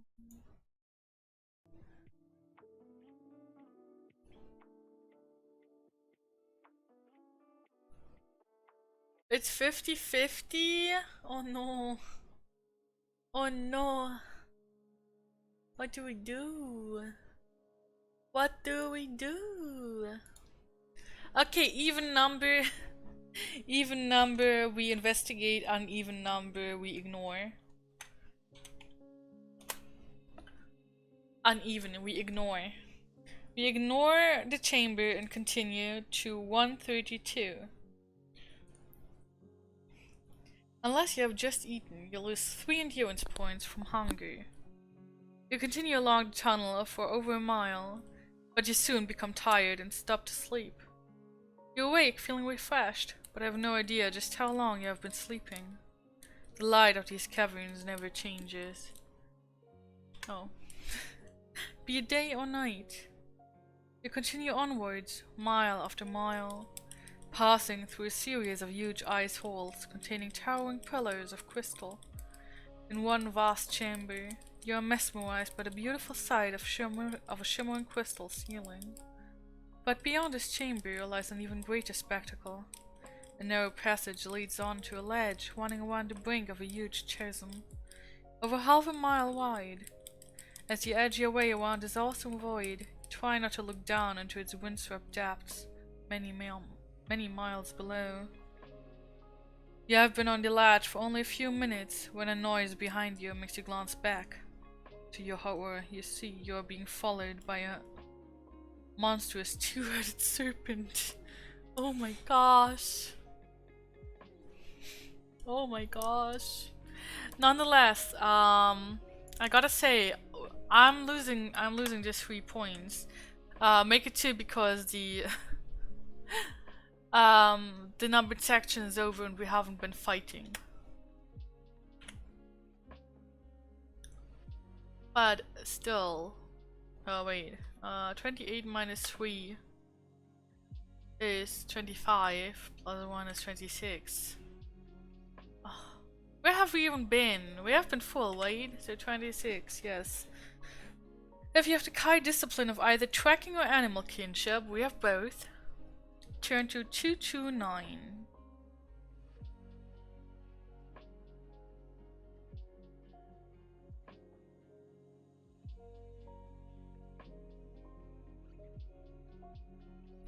You recognize the serpent to be a Javik, a two-headed and deadly poisonous ice snake. As it slithers nearer, you can clearly see the open jaw of the second head and the yellow, curved fangs dripping with venom. It moves very quickly, and you know that you will not be able to outrun it along this narrow ledge. If you possess a fire switch into there, if you do not, you must prepare to fight. Prepare, but we're not fighting yet. Good gracious, thank God we're not fighting yet. We don't have a fire warrior. We haven't had the opportunity to get one, so we turn to 88 and prepare to fight. As the two-headed serpent slithers along the ledge, you can clearly see the open jaw of its second head and yellow curved fangs dripping with venom. Peeling off your thick jacket, you wind it around your left forearm. You can now use your padded arm to shield yourself from one deadly head as you strike at the other. This creature is immune to Mind Blast. Combat skill 15, endurance 15. So it is 15, we don't have Mind Blast, so we have only 11 plus 10, 8 from the Summer Sword, 2 from our shield.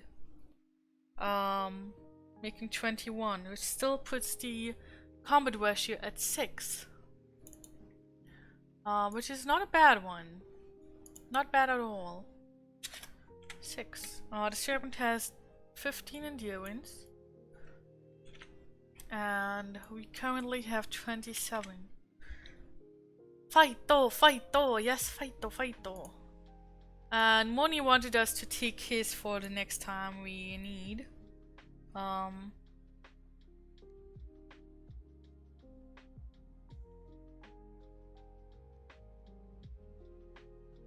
Okay.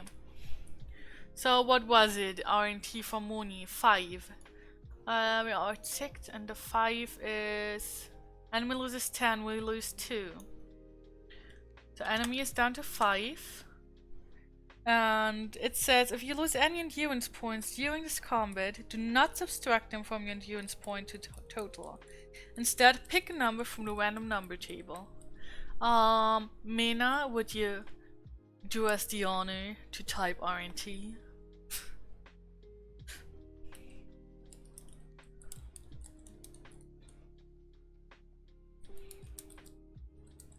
And maybe not kill us, hopefully. Okay, 7. If the number you pick is 0 to 8, the Javek has sunk its fangs harmlessly into your padded arm. You may continue the combat without losing any endurance points. Okay. We need more RNT. Maybe Moni. If Moni Kitty wants to. Oh no, Moni is a lonely wolf today. Oh. RNT, please. 1. Enemy loses 6, we lose 4. Enemy is dead. But since we would lose, I guess we gotta do another RNT. And it's 7, so it didn't do anything. That's good. That's good. Which means we didn't lose anything. That's great. That's so great. I'm proud of us. If you win the combat, turn to 269.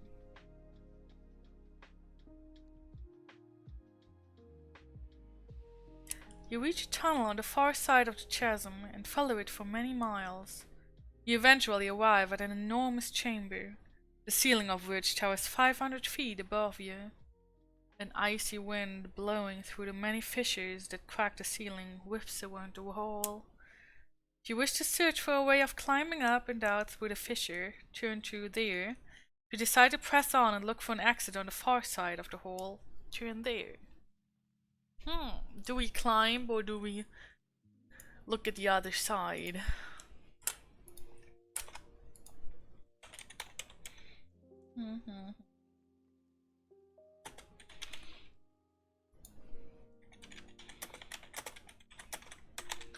Or do we look for the other exit?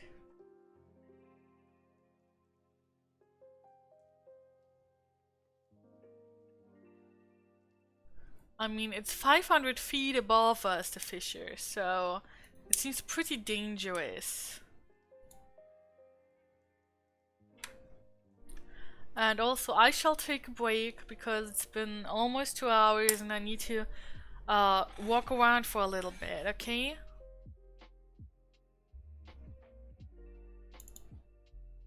We're not fit and agile, so we're not climb. Oh gosh. Okay, I'll be right back.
Hello.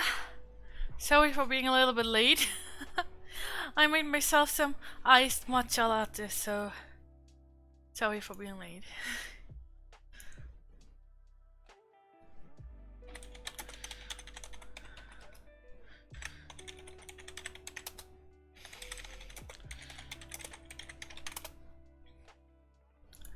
But I'm back now. And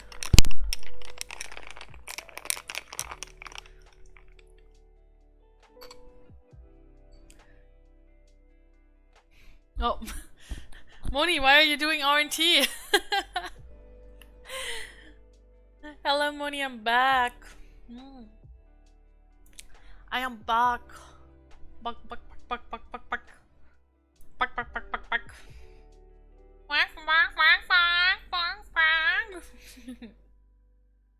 So anyways,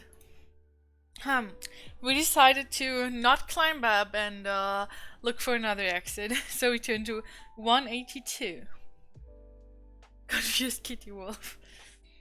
You discover a low passage that opens out into a cavern full of stalagmites. There are two exits on the opposite ice wall. Both disappear into darkness, and the snow are the entrances. Both tunnels are many strange tracks. If you have the high discipline of trekking, turn to 75. Dada chimkin? I'm not a chicken. What? A chicken can sound with you? Why chicken sound? How to make chicken sound? Like that?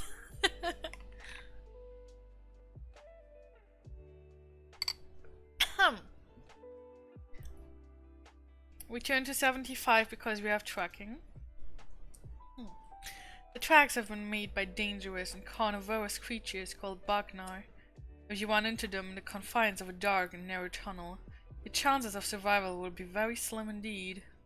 Although your high discipline has enabled you to identify the tracks, you are unable to sense which tunnel the Bagnar occupy. If you wish to take the left tunnel, turn there. If you wish to take the right tunnel, turn there. Here's Minya. I mean, if that's what you want, let me put the poll and then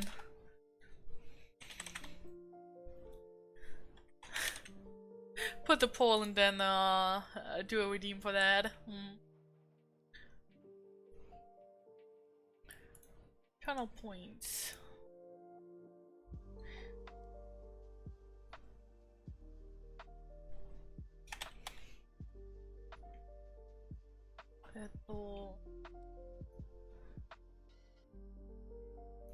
I will put it in sounds and phrases too.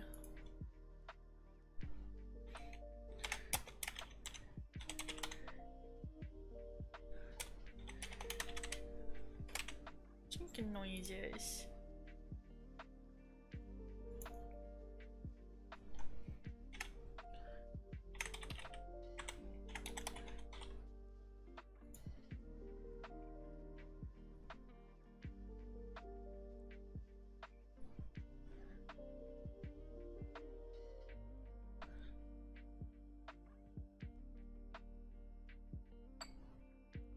Oh my. Therefore not Marty followed me about an hour ago. Thank you so much. I'm sorry I didn't see because I'm too stupid to get my alerts here. I don't know why it doesn't work.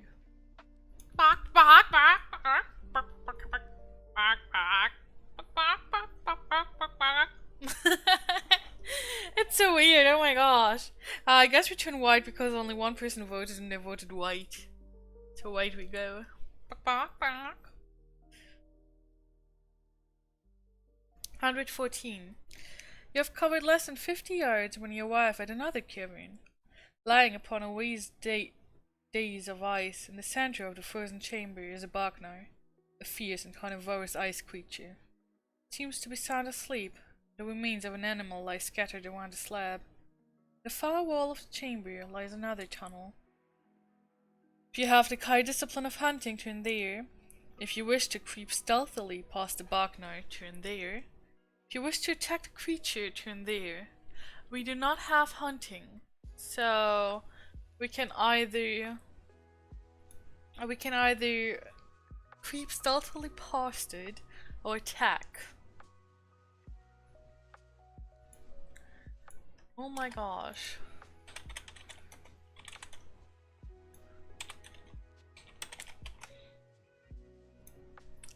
Past or attack? Which will it be? Which will it be? Vote now for our fate. Decide our fate by vote.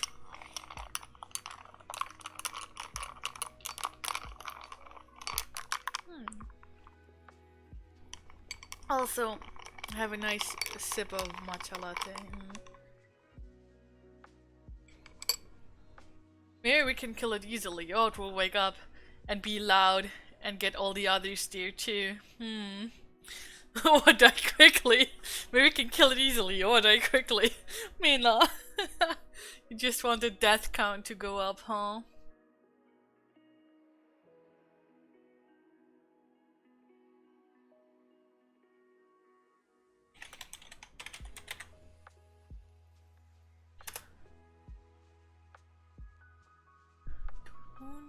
Okay, we attack. We turn to 101.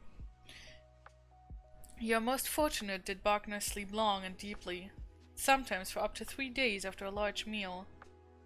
But you have now made sure this creature will never awaken. Leave the chamber and turn to 235. We just killed it! We just killed it, oh my gosh! Okay. After a short walk, you arrive at a massive ice hole full of crystal stalagmites and stalactites. The floor is covered with animal tracks and bones. Yet, the vast hall seems empty and still. You notice that the northern wall has a completely smooth surface of granite blocks, stretching upwards the icy ceiling. Over 100 feet above, you suddenly realize that you are staring at the foundation stones of Ikaya. You have reached the ice fortress. Partially obscured by a large amount of crystals, you can just make out a ramp leading up to a massive stone door in the fortress wall. The discovery brings renewed hope. You can gain entry to Ikaya and quickly capture Vonotar. There's still time to reach your ship, the Cardinal, before the pack ice starts to freeze. If you wish to cross the icy hall and examine the stone door, go there. If you decide to stop and search the bone-littered floor, turn there.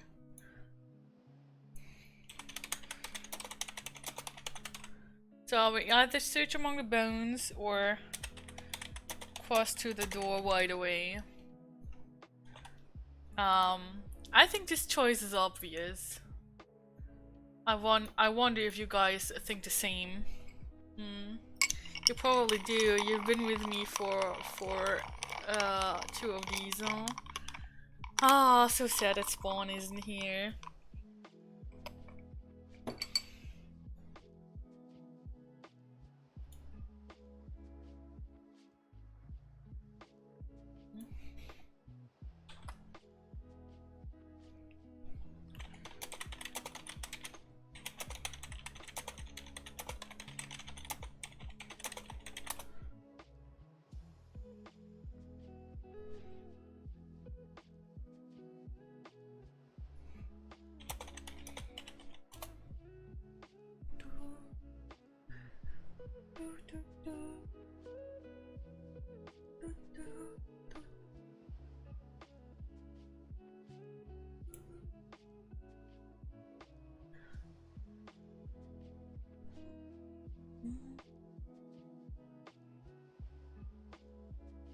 Okay, we search among the bones.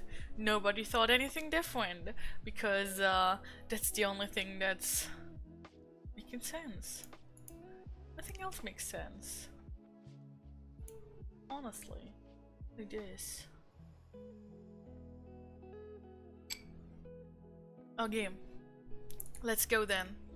See what we will find among the bones. Turn to 115.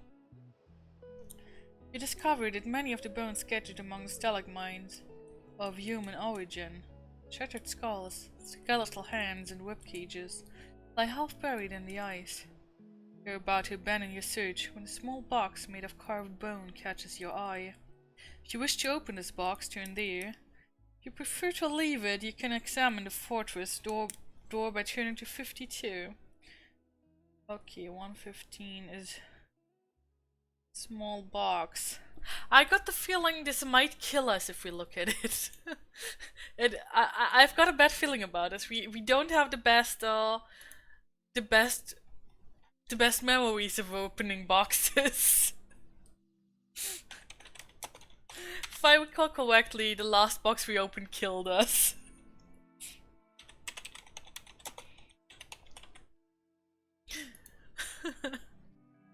Oh my gosh, this is scary. What do you mean? It works every Spawn! Ah, he was! You're here! I thought you had work! You said you had work today! For 3 minutes. Just here to wake the pole. Are you just here to wake the pole? Are you? You'll be late? Oh no. Please don't be late for work. But I'm really glad you stopped by. It's much more fun when you're around, honestly. I hope you will have a good day at work, Swan. And please stay safe and remember to eat your veggies, okay? Live behind doors. Also, we open box, people live behind doors, okay. Oh, that's it.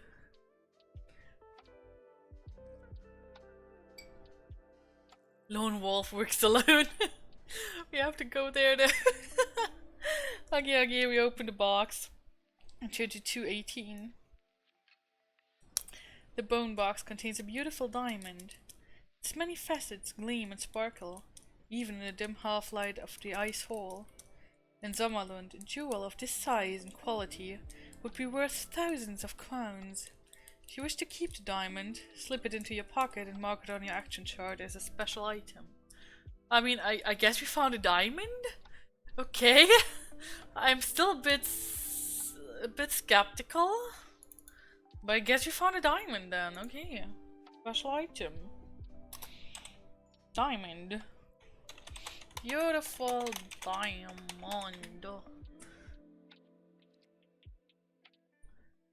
I mean, if that's it. My hate spawn senses are tingling, we die for it. Probably. You can now examine the fortress door by turning to 52. As you climb the slippery stone ramp, the sound of cracking ice makes you spin round. The large amount of crystals at the base of the ramp is beginning to move. The crystals are alive. You stare in disbelief as the mount is transformed into a writhing mass of crystal coils. Coils unwind, and the ice creature slithers towards you. If you wish to evade this creature and run towards the stone door, turn there. If you wish to fight it, turn there. I mean... You guys already know what happens if we turn our back to something. And we don't know if the door will open. So... I hope the choice is obvious, but never know what you guys have in mind.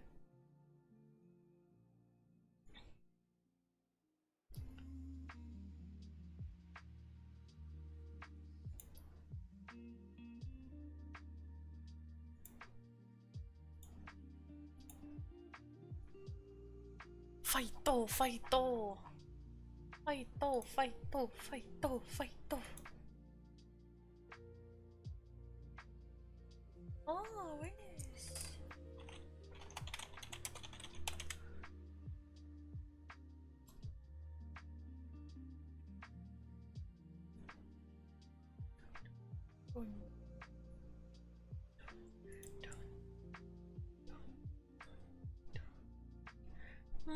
Bye bye Spawn, thank you for stopping by. We will now go fight that weird creature. You wish to fight it, turn to 265. This strange creature is a crystal frostworm. A scavenging beast now living in the remains of the unfortunate creatures that have entered the cavern. Its hard skin is almost transparent. Its internal organs can be seen pulsating inside. A large mouth opens in the crystalline head to reveal row upon row of jagged crystal teeth. Your back is pressed to the stone door, and there is no way to evade the monster. You must fight the creature to the death. It is immune to Mind Blast.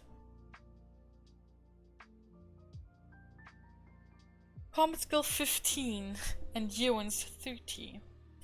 Okay, so it has 15, it is immune to Mind Blast. So we only have 21, meaning that still 6. Still a combat ratio of 6. So just use that one. We currently have 28, and the creature has 30. Where is our combat ratio? You know the drill. R&T. Somebody,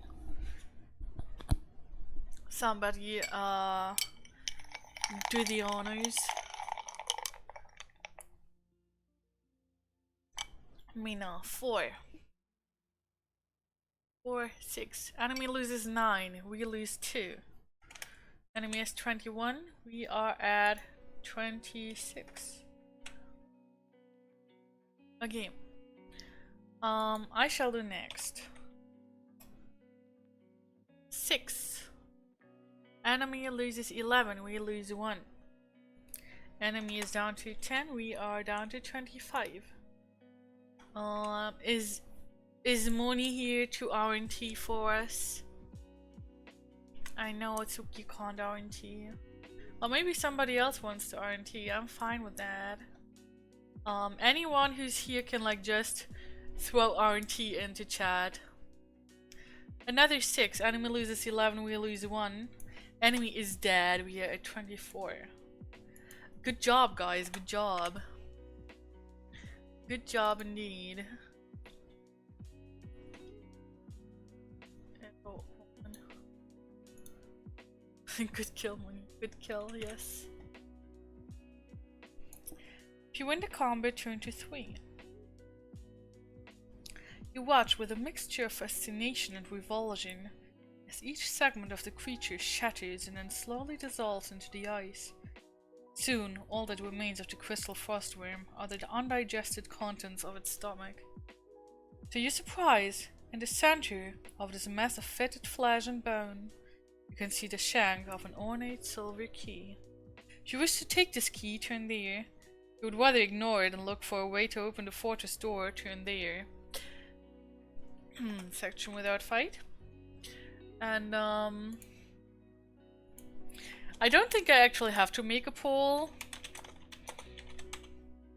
but I will do it anyways, just to make sure that I judge you guys right by now. But I don't think there's any other option really. Oops. I'm suddenly a cat. No. I am suddenly a cat. No. So I guess I'm cat now. Hello, I am cat. I am Cat Zaza. Who are you? Are you also Cat Zaza? No. No. Meow. Meow.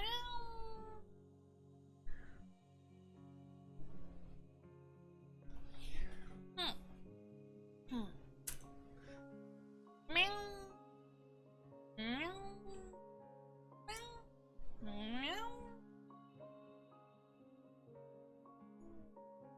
Meow.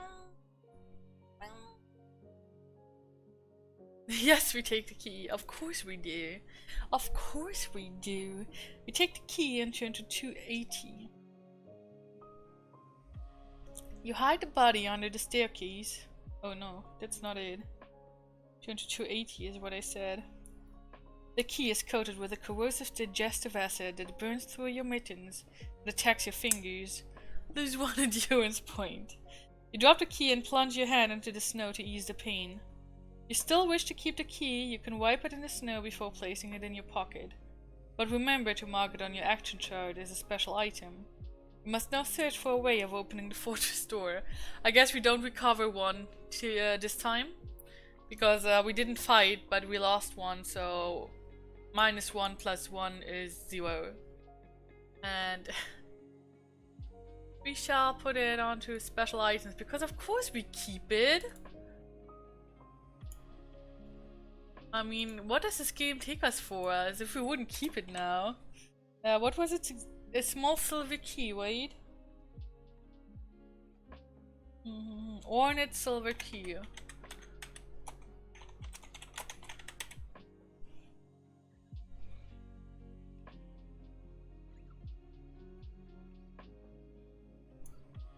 Turn to 344. The fortress door is completely smooth. It has no visible lock, hinge, or keyhole. However, turning your attention to the granite wall, notice that one of the massive blocks is different to all the others. A small triangle has been cut into its surface. If you possess a blue stone triangle, turn there. We do not.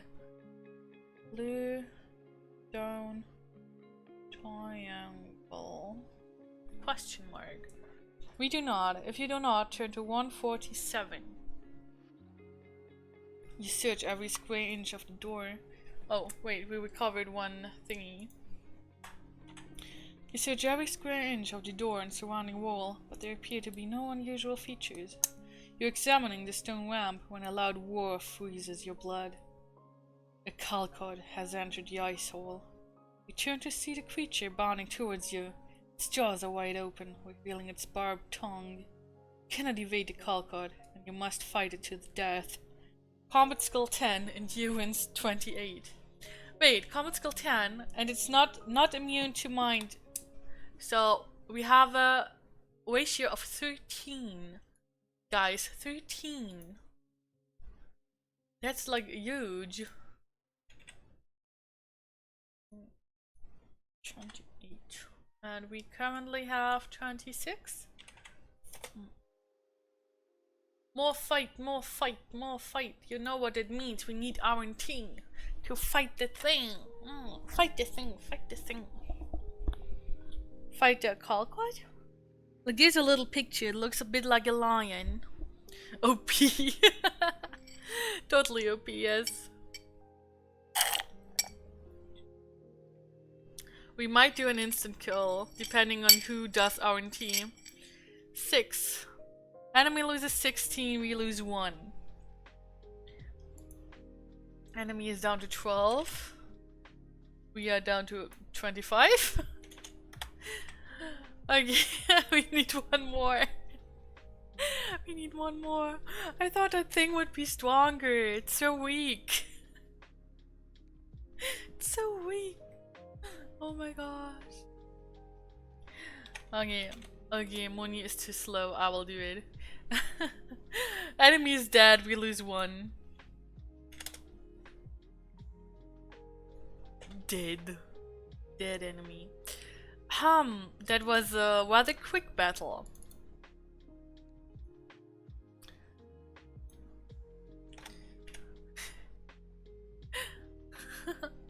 Moni is probably busy with something else, which is fully alright. If you lose any endurance points during the course of the combat, oh, I forgot to look at that. We did lose some, turn immediately to 66. Oh my. It's venomous. We lost some. We actually died. What? I totally did not see that. I like just swooped into combat. We actually died after one. The barb of a Kalkut's tongue holds powerful venom with which it paralyzes its victims before devouring them. The venom takes only a few seconds to act. Stung by the barb, you quickly fade into unconsciousness. It is a sleep from which there will be no awakening. You'll have your mission end here, oh my gosh. Yeah, nice. Interesting. Good. We dead. We actually dead. Dead by being licked by a big kitty. Big kitty deaded us.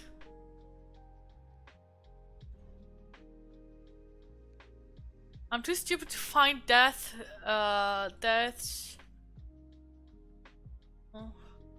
Where is it? Oh, there. Death's text source. One. Best way to die. Being licked by Big Kitty. Yes, good way to die at least. But I say, so we're special items. You basically start with the same stuff.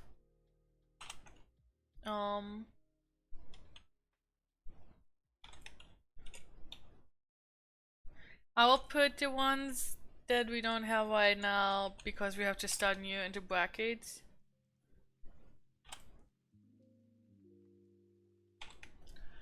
And our endurance points are back to normal. For now, we didn't lose anything, which is good. Okay. But we have to start over.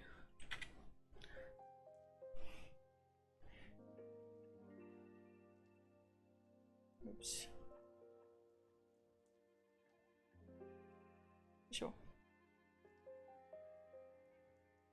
Table of contents. Yes, we still have like half an hour. So let's start over. Oh gosh, Kai Wisdom.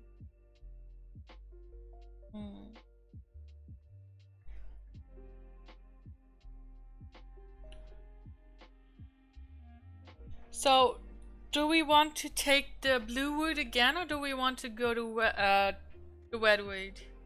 Or was the other way around? Wait. Oh, we took the red wood. Do we still want to take the red wood, or do we want to take the blue wood this time?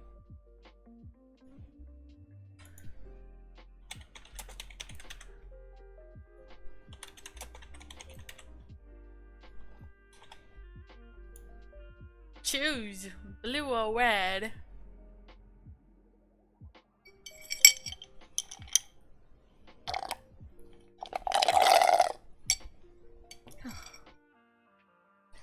Oh, that's it for my iced matcha latte.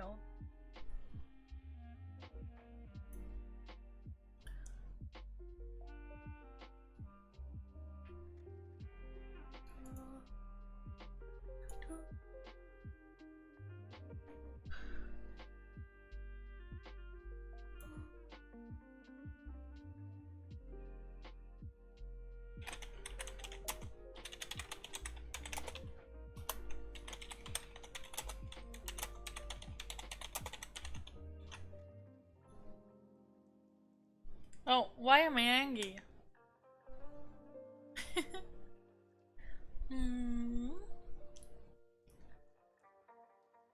Okay, I guess we go blue this time. So we go the shorter but more difficult via glacier route. Turn to 160. The transport to Ikaya consists of 2 sledges, each drawn by a team of 6 Kanu dogs. This sturdy breed is native to Kalte, and they make ideal sledge dogs. Their thick, tawny coats and powerful chests, as well as their vigor and enthusiasm, even in the coldest climates, make them well suited to the work ahead. On board each sledge is enough food and equipment for the mission. The 3 guides, Irian, Venor, and Dice, are all experienced trappers. They are skilled at survival in the icy desert and know of the many unseen dangers. Once the dogs are harnessed, you and Dice climb aboard your sledge and signal to the others to lead the way. As you steer across the frozen expanse of the Liuk ice shelf, you can see a white glare on the distant horizon. This is the Viet Glacier Wall, the point where the flow of ice meets the frozen sea. Through the crisp, clear air of Kalte, it looks no more than 6 miles away at most. But in reality, it is nearer 60 miles away. You make good progress on the first day, and as darkness approaches, you decide to set up camp for the night. You halt inside a circle of ice pillars that have been forced upwards by the constantly moving ice shelf. The sledges are drawn together, and the tent is erected beside them. Once the canvas is secured, the Kanu dogs have been settled for the night. You begin to prepare your evening meal. Suddenly, a terrifying roar is heard outside the tent. "By the gods! A Baknar!" cries Iron. Baknar are large, carnivorous creatures that dwell near the Kalte coastline. Their usual prey are gallings or the smaller ostrils that live at the sea's edge. But this Baknar has been attracted by the scent of the dogs. It is about to attack and eat several of your sledge dog team. If you have the Kai discipline of hunting, turn to there. If you have the Kai discipline of animal kinship, turn to there. Let's turn to 318 for animal kinship.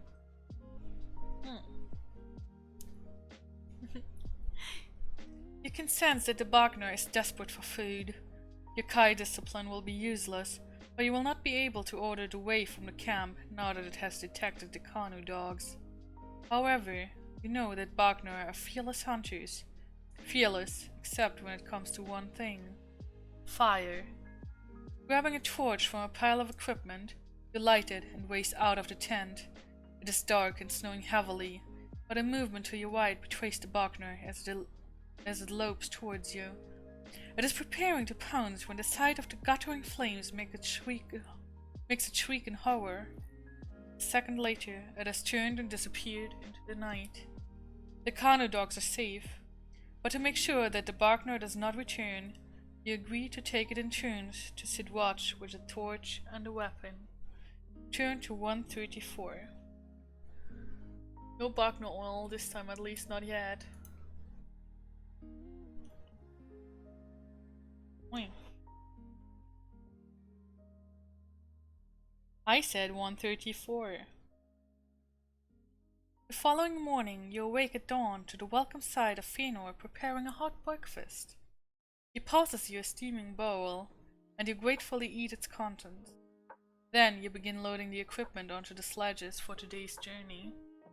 It is a beautiful morning. The wind has dropped and the air is fresh and clear. The Kanu dogs are strong and eager to be off, and for most of the day the ice is smooth and the running is easy.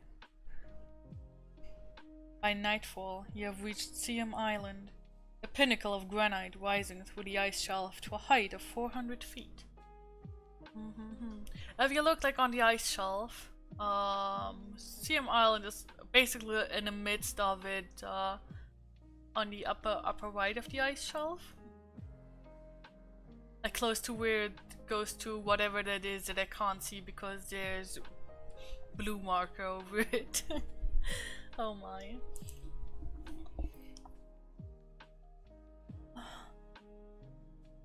You make camp to the leeward side of the island in order to avoid the worst of the night winds. Pick a number from the random number table. So maybe Moni wants to do it now. Maybe Moni wants to do the RNT. Moni Kitty, do you want to? Moni Kitty Wolf? Only if you want to. 2. The number you've picked is 0 to 3 turn to 57. The next day is bitterly cold. A fierce northerly wind blows relentlessly, beating your face, drying your lips until they crack and bleed. Your nose begins to run, but the mucus instantly freezes on your lips. The sun is obscured by a thick layer of falling snow that mutes the light. Snow mounds and small potholes in the ice become invisible, and the journey is often brought to a halt when the sledge overturns or jams. Great strain is put on your eyes by the constant glare as you search for the rough ice on the ground which is so hazardous. By midday your vision has become a blur. If you have the Kai discipline of healing, turn to 17. You recognize that you are suffering the first effects of snow blindness. Unless you act now, the more painful symptoms of this malady will soon appear. If you wish to cover your eyes with a blindfold and keep them covered at least until you make camp later today, turn there. Do not like the idea of being blindfolded and prefer to risk snow blindness, turn there. Oh gosh, this is... Money shouldn't have. Dumb, money should have. Money should have, all good.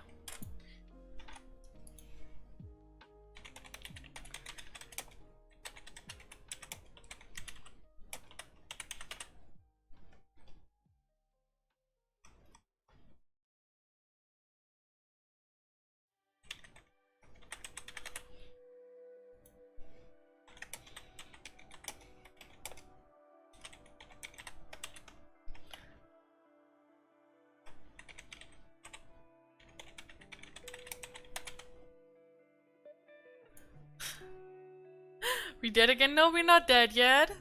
We're about to go snowblind or be blindfolded. So we can either cover our eyes with a blindfold and keep them covered till we make camp later, or we prefer to risk snow blindness. Those are our options right now. Both seem thrilling and seem to end in us not being able to see for a while anyways, so I'd rather do it now while we're in the open and not do it like later when we can't control it, because it's probably easier to take off a blindfold than it is to recover from snow blindness, right? Not a situation. No, I thought being blindfolded was one of the situations. No? Aw, weird. I was sure it was. Okay, yeah, let's let's get blindfolded. We turn to 62. As the light gradually fades, a blizzard blows across the open ice shelf and batters relentlessly against the tent. Wait, really?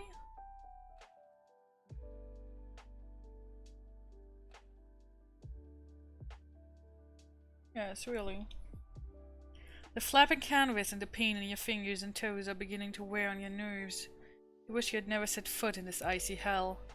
Then, in the middle of the night, the wind whips away the edge of the canvas, and the full force of the gale scatters your equipment and provisions. You are forced to spend the rest of the night on your elbows, clinging with frozen fingers to the edge of the tent, your sleeping furs filled with a half-frozen slush, and by dawn your clothes are stiff with ice.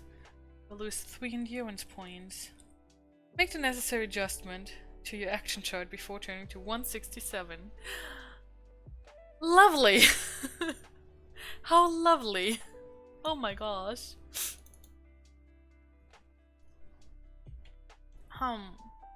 Very lovely indeed.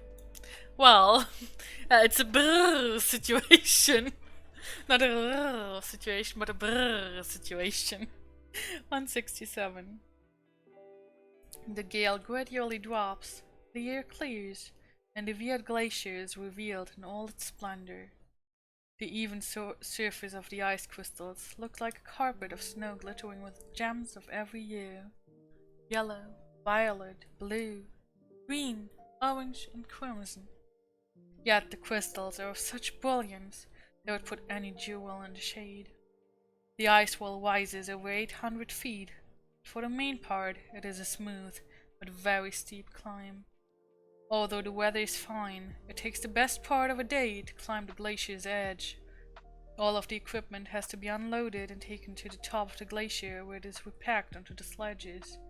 The canoe dogs do hardly anything but fight, and your food is so shaken up in the climb that a gruesome mush is all that remains of it. By the end, you are exhausted. With daylight fading fast, you decide to pitch camp in the shelter of a natural ice bowl and settle down to a much-deserved night's rest. Pick a number from the random number table. I think it is Mina's turn to pick a number. But I mean, we didn't have to fight, so we are back to 26. Oh my. My oh my, we can eat slush. Isn't that lovely?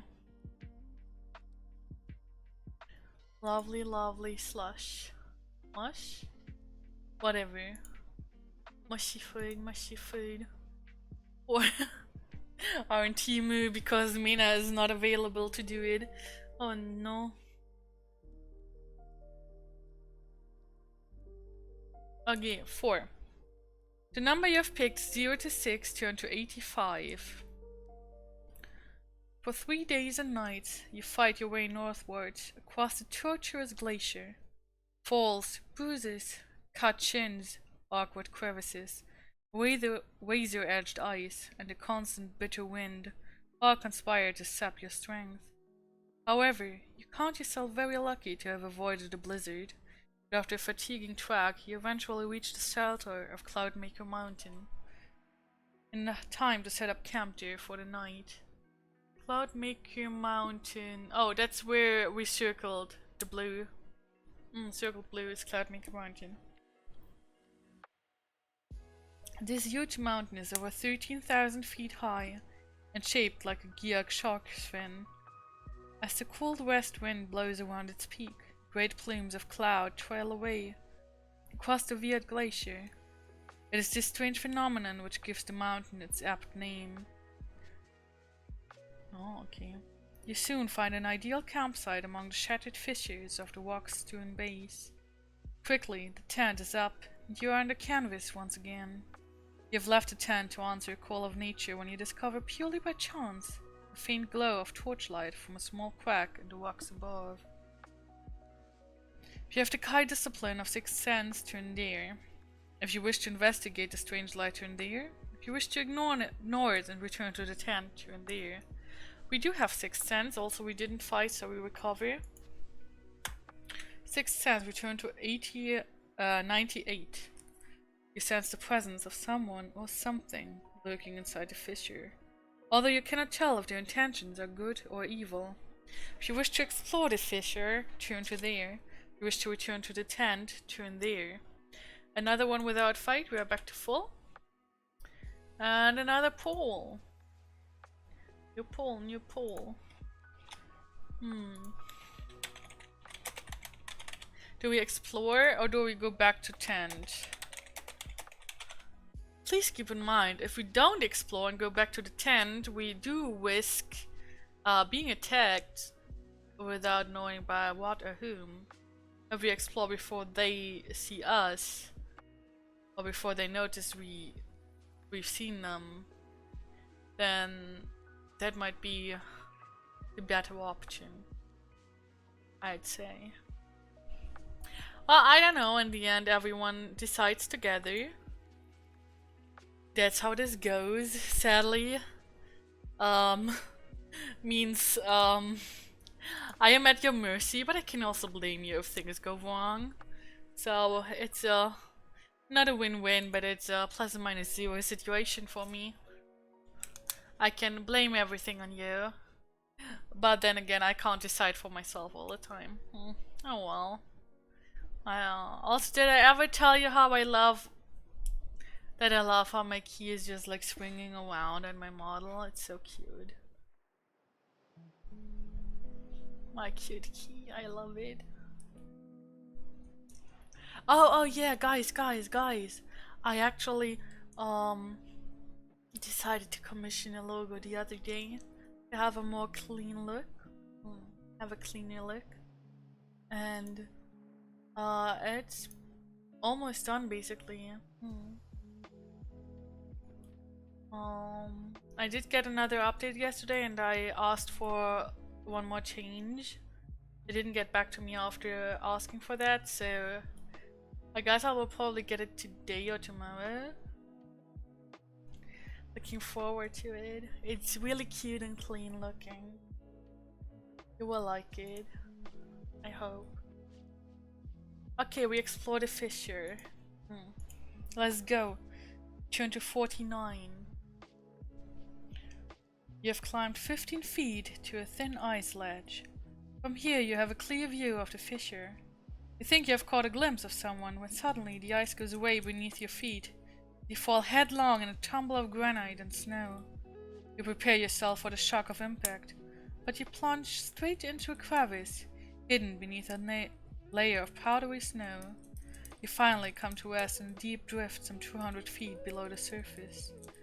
Blinded, dazed, and half suffocated by snow, you begin to claw your way out of this icy grave. When you eventually free yourself, you are astounded by the sight that greets you. A vast corridor disappearing into the distance, as far as the eye can see.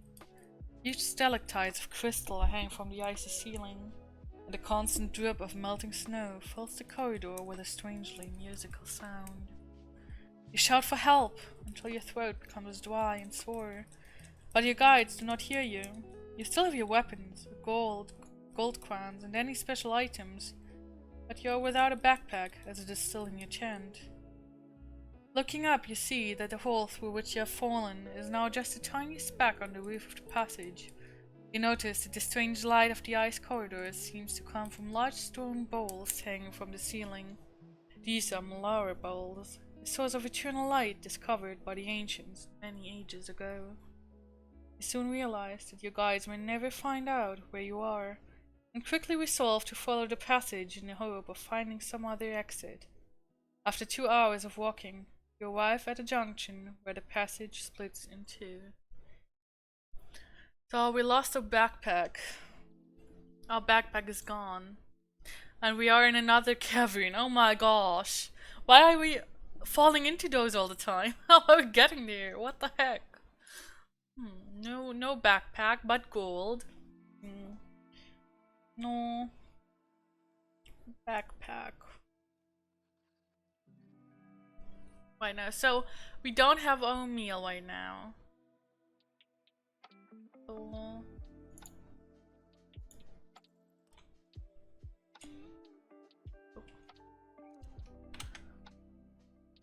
we don't have our meal right now. If you have the Kai discipline of tracking, turn to 342. We do have it, so 342 it is. Oh no, no.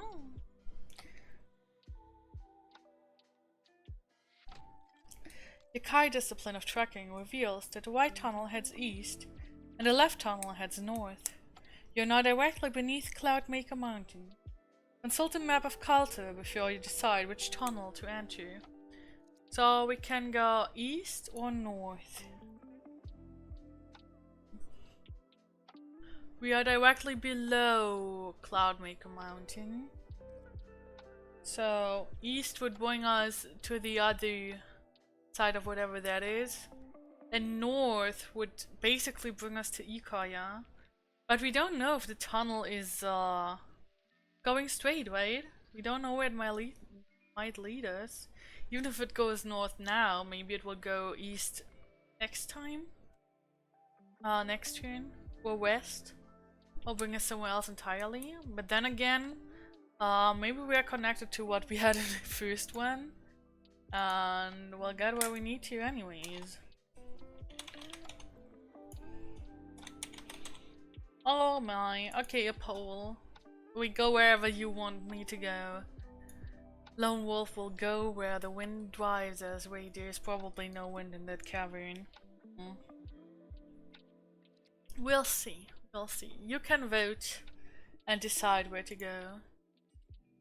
I'm okay with that. I'm okay with you just deciding my fate. Decide my fate. Come on. I know you want to do that anyways.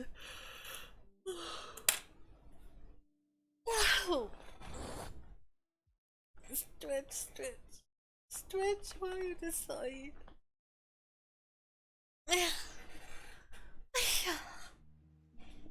Good stretch. Good stretch. I'm getting a bit tired. I'm getting a bit tired. It's a feed. So, oh yeah, I didn't tell you what happened this morning, right? So I had ordered groceries for today, and I had ordered brötchen. I had ordered breakfast too. So breakfast is supposed to arrive between 7 and 8:30 if I order it.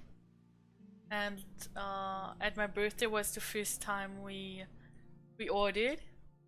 And they did ring the doorbell and came up to our apartment last time.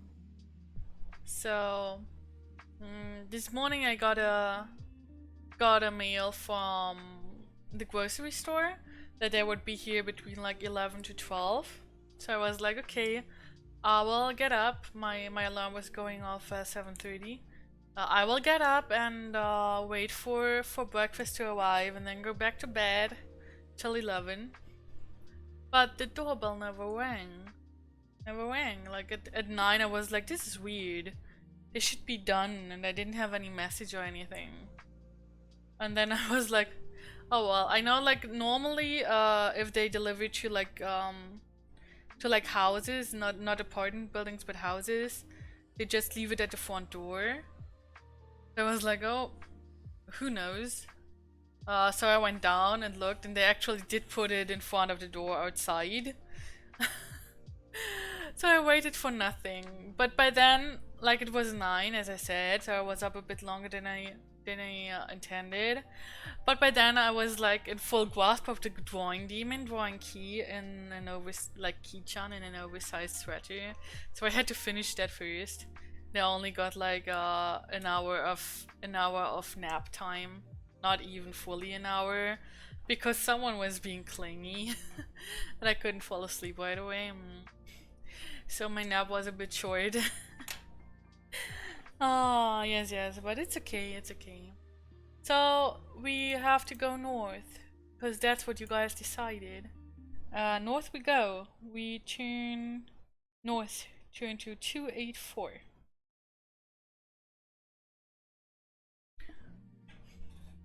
After a few hundred yards, you find yourself in a huge cavern that spreads out in all directions, as far as the eye can see.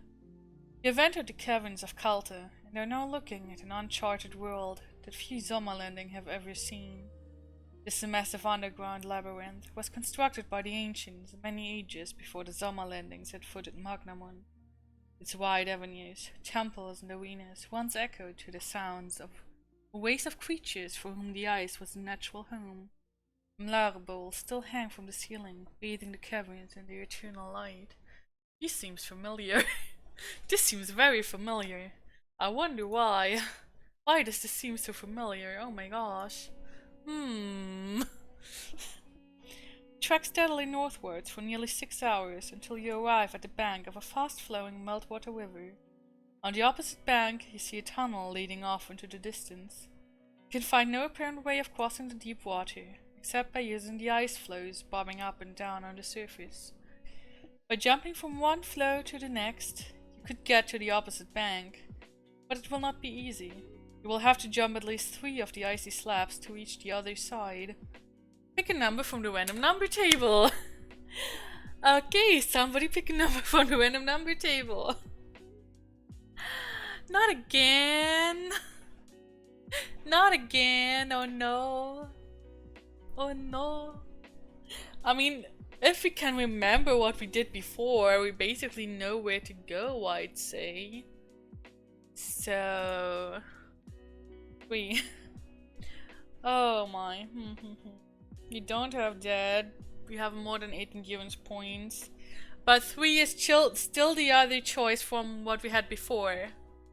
So we turn to 94 this time. You have slipped and fallen into the icy water. The shock makes you scream out in pain as cramp bites into your legs. You fight with all the strength you have to reach the bank, but it is a desperate struggle. Pick a number from the random number table. Moni! Moni, save us! Moni, save us!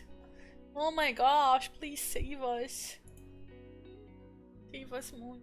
Please save us with the power of RNT. Oh, Mina, have you seen the picture? Have you seen me drawing Ki-chan? I did post it in art, right? 6. RNT save! If the number you have picked is 0 to 6, you are lucky. You drag yourself from the icy water and lie exhausted on a bank. Lose 3 endurance points. And turn to 176. Okay, we shall lose 3 endurance points. I'm good with that. I don't mind this. What I would mind is being dead. That was like if you had rolled 7, that would have been death. So good you rolled a 6. Good save, Moni, good save. Turn to 176.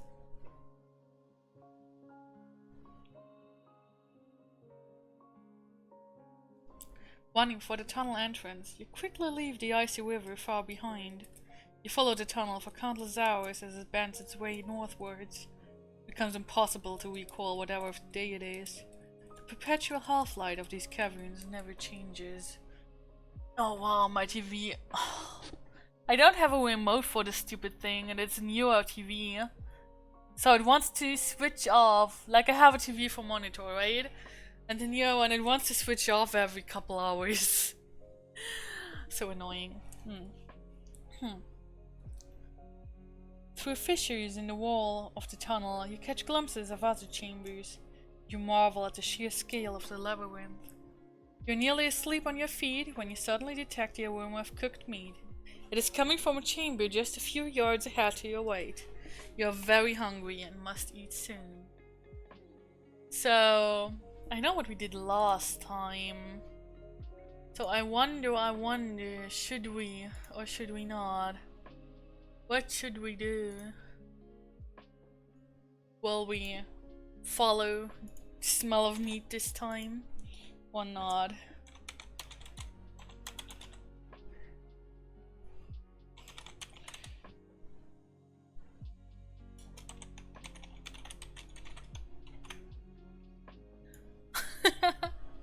Last time we ignored.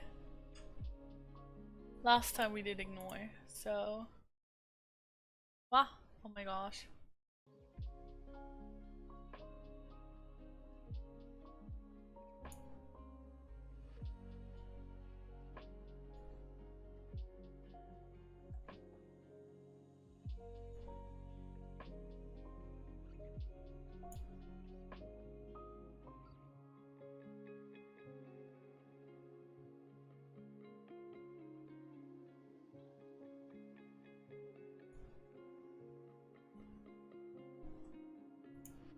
I mean, the good thing is if we ignore is that we basically know what happens. Also, we didn't fight, so we get EP back.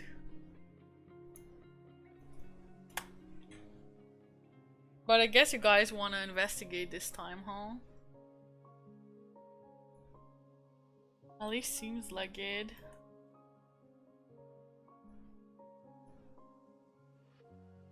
Barbecue! Barbecue! Okay, let's investigate then. Tuki wants to see the barbecue. Ah! Oh no, I really... No.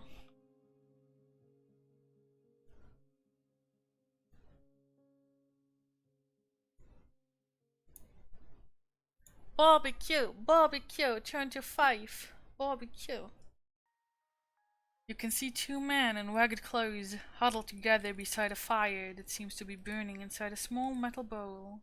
Over the flames, the skinned carcass of a small animal is roasting on a spit. The men are old and toothless. They have a strange glint of madness in their slanted eyes. If you wish to approach them and ask for some of their food, turn there. If you wish to attack them, turn there. If you wish to ignore them and continue your way, turn there. And we're not fighting, so get something back. New pull. Ask for food. Attack! Ignore. What will we do? It says it's a small animal and there's 2 people already, so they might not share with us.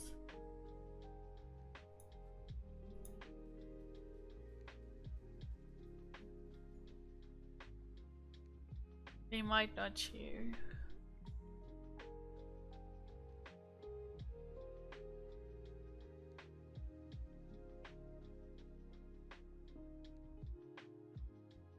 Fighto! Wow. Men are very violent. Oh my gosh. Violent men are. Why are you so violent? Is violence really the answer, Mina? Is it the answer?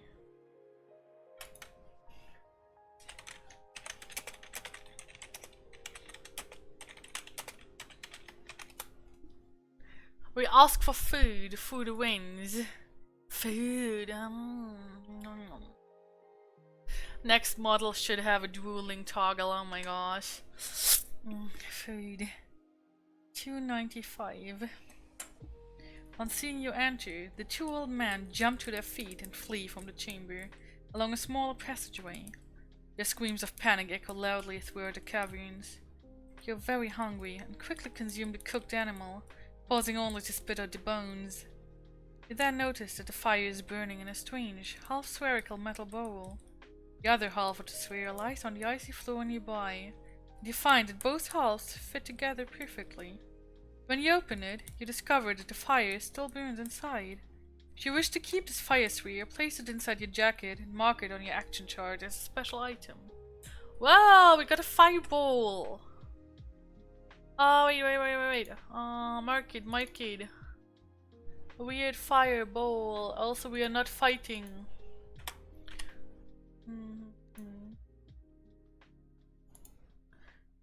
Oh, how to call it?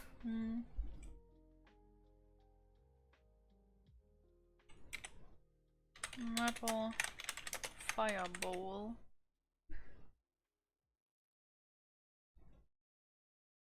Oh, it's called fire sphere. Sphere? Fire sphere. Okay. Fire sphere then. Good. We keep it. Turn to 132. 132. Unless you have just eaten, you lose 3 endurance points from hunger. We have just eaten, so we don't. You continue along the tunnel for over a mile, but you soon become tired and stop to sleep. You awake feeling refreshed, but have no idea just how long you have been sleeping. The light of these caverns never changes, be it day or night. We've been here before. You continue onwards mile after mile, passing through a series of huge ice halls containing towering pillars of crystal. In one vast chamber, you are mesmerized by the beautiful sight of a shimmering crystal ceiling. But beyond this chamber lies an even greater spectacle. A narrow passage leads on to a ledge running around the brink of a huge chasm, over half a mile wide. As you edge your way around this awesome void, you try not to look down into its windswept depths. Many miles below. You have been on the ledge for only a few minutes when a noise behind you makes you glance back. To your horror, you see you are being followed by a monstrous two-headed serpent. We have tracking.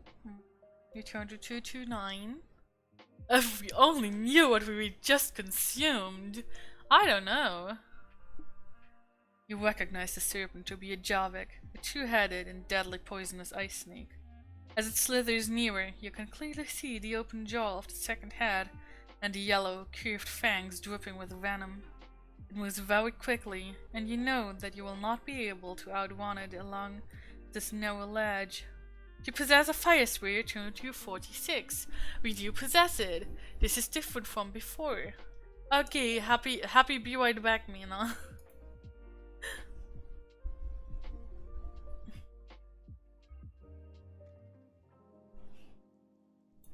Again. Turn to 46. You remove the fire sphere from your jacket, quickly split open the two halves, and place them upon the narrow ledge behind. The Javik hisses loudly, both its heads weaving and darting at you in rage. It is desperate to attack, but it will not approach the fire sphere. Instead, it attempts to slither around the flames, but the ledge is very narrow, no more than a foot wide. It cannot pass without singeing itself. Eventually, angry but powerless, the strange reptile resigns itself to failure, and disappears back along the ledge and into the passageway beyond. You can now retrieve your fire sphere and continue your exploration. Oh, we avoided a fight! Turn to 269.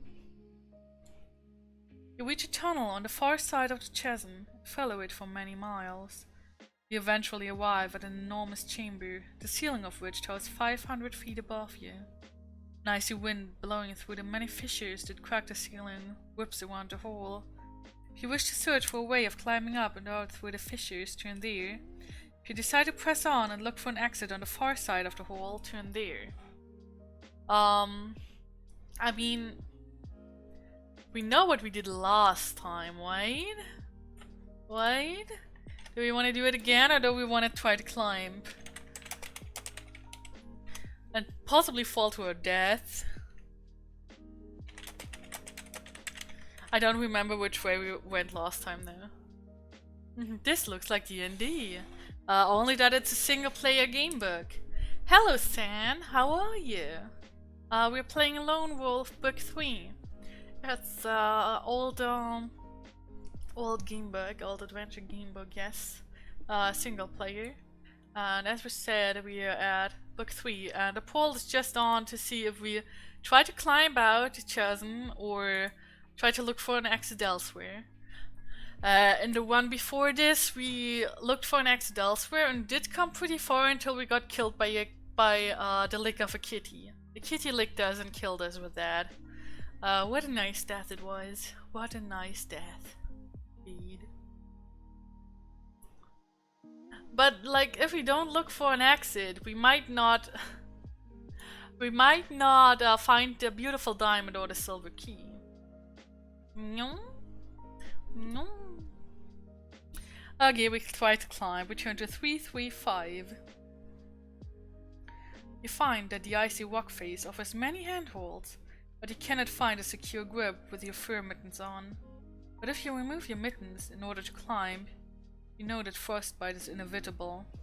If you wish to risk your life in your hands, you can continue to climb.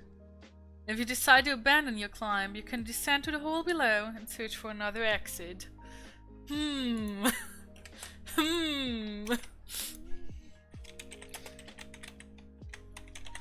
Let's count alive. Just so you know, I will, whatever we choose, I will end the stream shortly and go wait someone. But we could still go look for something else.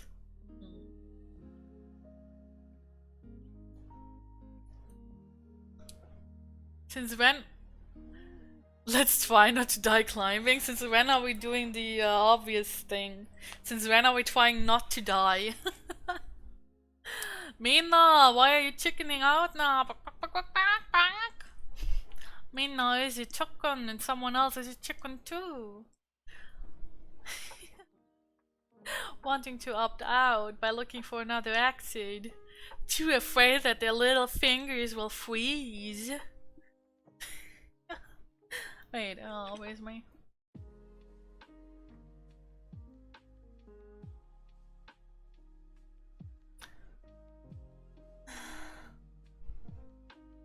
Well, I guess we go look for another exit, because that's what you guys want, because you're all chickens and scared to lose a finger or two. Return to 182. All chickens here, all scared of losing a finger or two. You discover a low passage that opens out into a cavern full of stalagmites. There are 2 exits in the opposite ice wall. Both disappear into darkness. There's no wonder entrances of both tunnels are many strange tracks. We used tracking and turned to 75. Tracks have been made by dangerous and carnivorous creatures called Baknar. If you run into them in the confines of a dark and narrow tunnel, your chances of survival will be very slim indeed. Although your Kai discipline has enabled you to identify the tracks, you are unable to sense which tunnel the Baknar occupy. Did we turn left or right last time? I cannot remember. Did we turn left or right? I don't know. I don't remember! I do not remember because I didn't write it down. Baknar tunnel.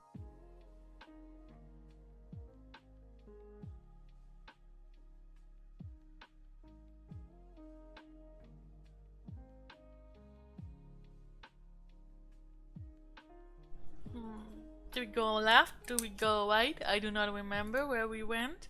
I just remember that we killed the Baknar that was there. And after we kill the Baknar, I'll go the other way because I can't remember which way it was. Please vote, by the way. I will go, we will go and raid my Yoro-chan, who is currently doing a drawing stream. It's the last day of her sales for her cute chibis. She has detailed chibis and simple chibis. And she's like, the simple ones are like €8 and the detailed ones just 15, and they're real cute. So we go left. 235. I said 235. God damn it. Left. After a short walk, you arrive at a massive ice hall full of crystal stalagmites and stalactites. The floor is covered with animal tracks and bones, yet the vast hall seems empty and still. You notice that the northern wall is a completely smooth surface of granite blocks stretching upwards to the icy ceiling. Over 100 feet above, you suddenly realize that you're staring at the foundation stones of Ikaya. You have reached the ice fortress. Okay, we're back to the fortress. Partially obscured by a large mound of crystals, you can just make out a ramp leading up to a massive stone door in the fortress wall. The discovery brings renewed hope. If you can gain entry to Ikaya and quickly capture Vonotar, there's still time to reach your ship at the Cardinal before the pack ice starts to freeze. If you wish to cross the icy hall and examine the stone door, turn there. If you decide to stop and search the moonlit floor, turn there. So we search the floor because we want a diamond. Let's get our diamond. And look! Welcome back, Suki. Diamond. Oh, find the diamond. Diamond. We open the box and find the diamond. Yes, beautiful diamond, and turn to 52. You climb the slippery stone ramp. The sound of cracking ice makes you blah blah blah blah blah. We don't evade the creature, we fight the creature. We fight the crystal snake. And where are we? Wait.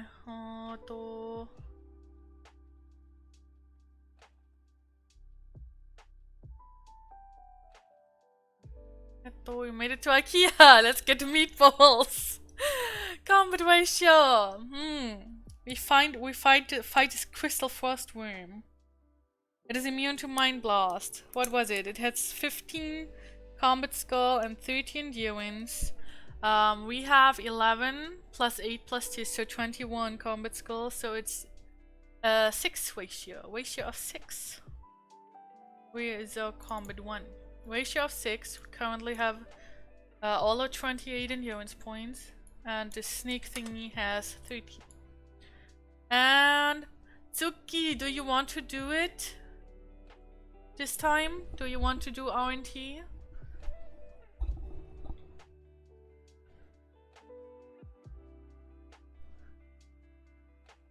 Eight. We're at 6. Enemy loses 14, we lose nothing. 13 minus 14 means 16 are left. Again. Next one. Moni or Mina? Moni or Mina?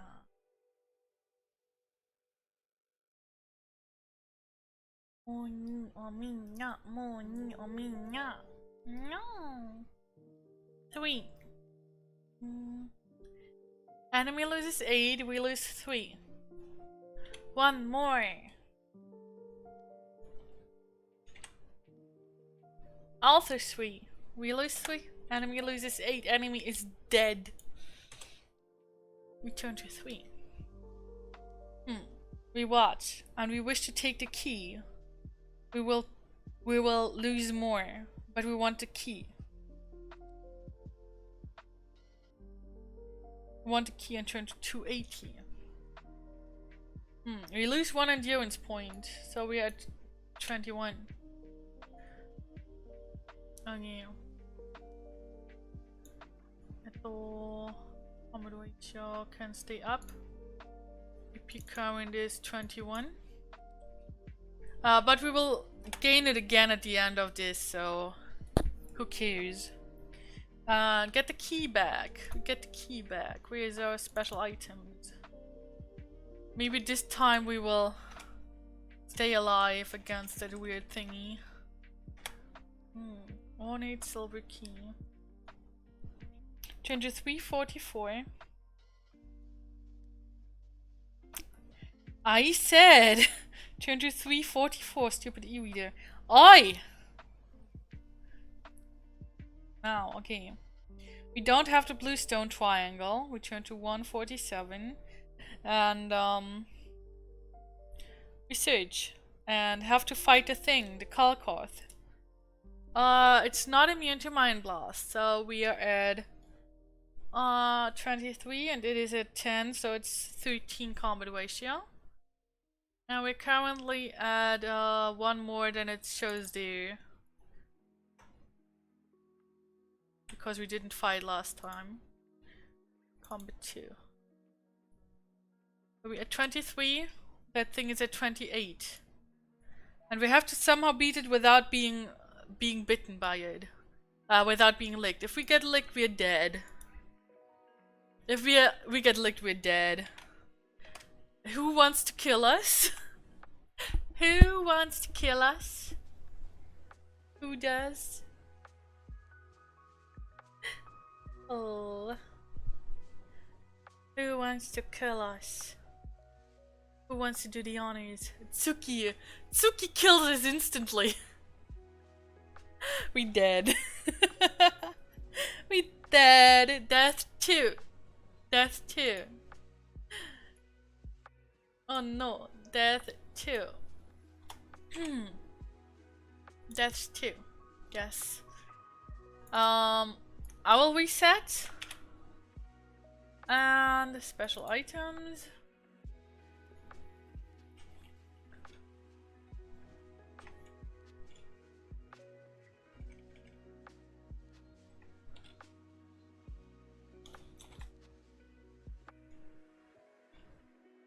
We also don't have the fire sphere.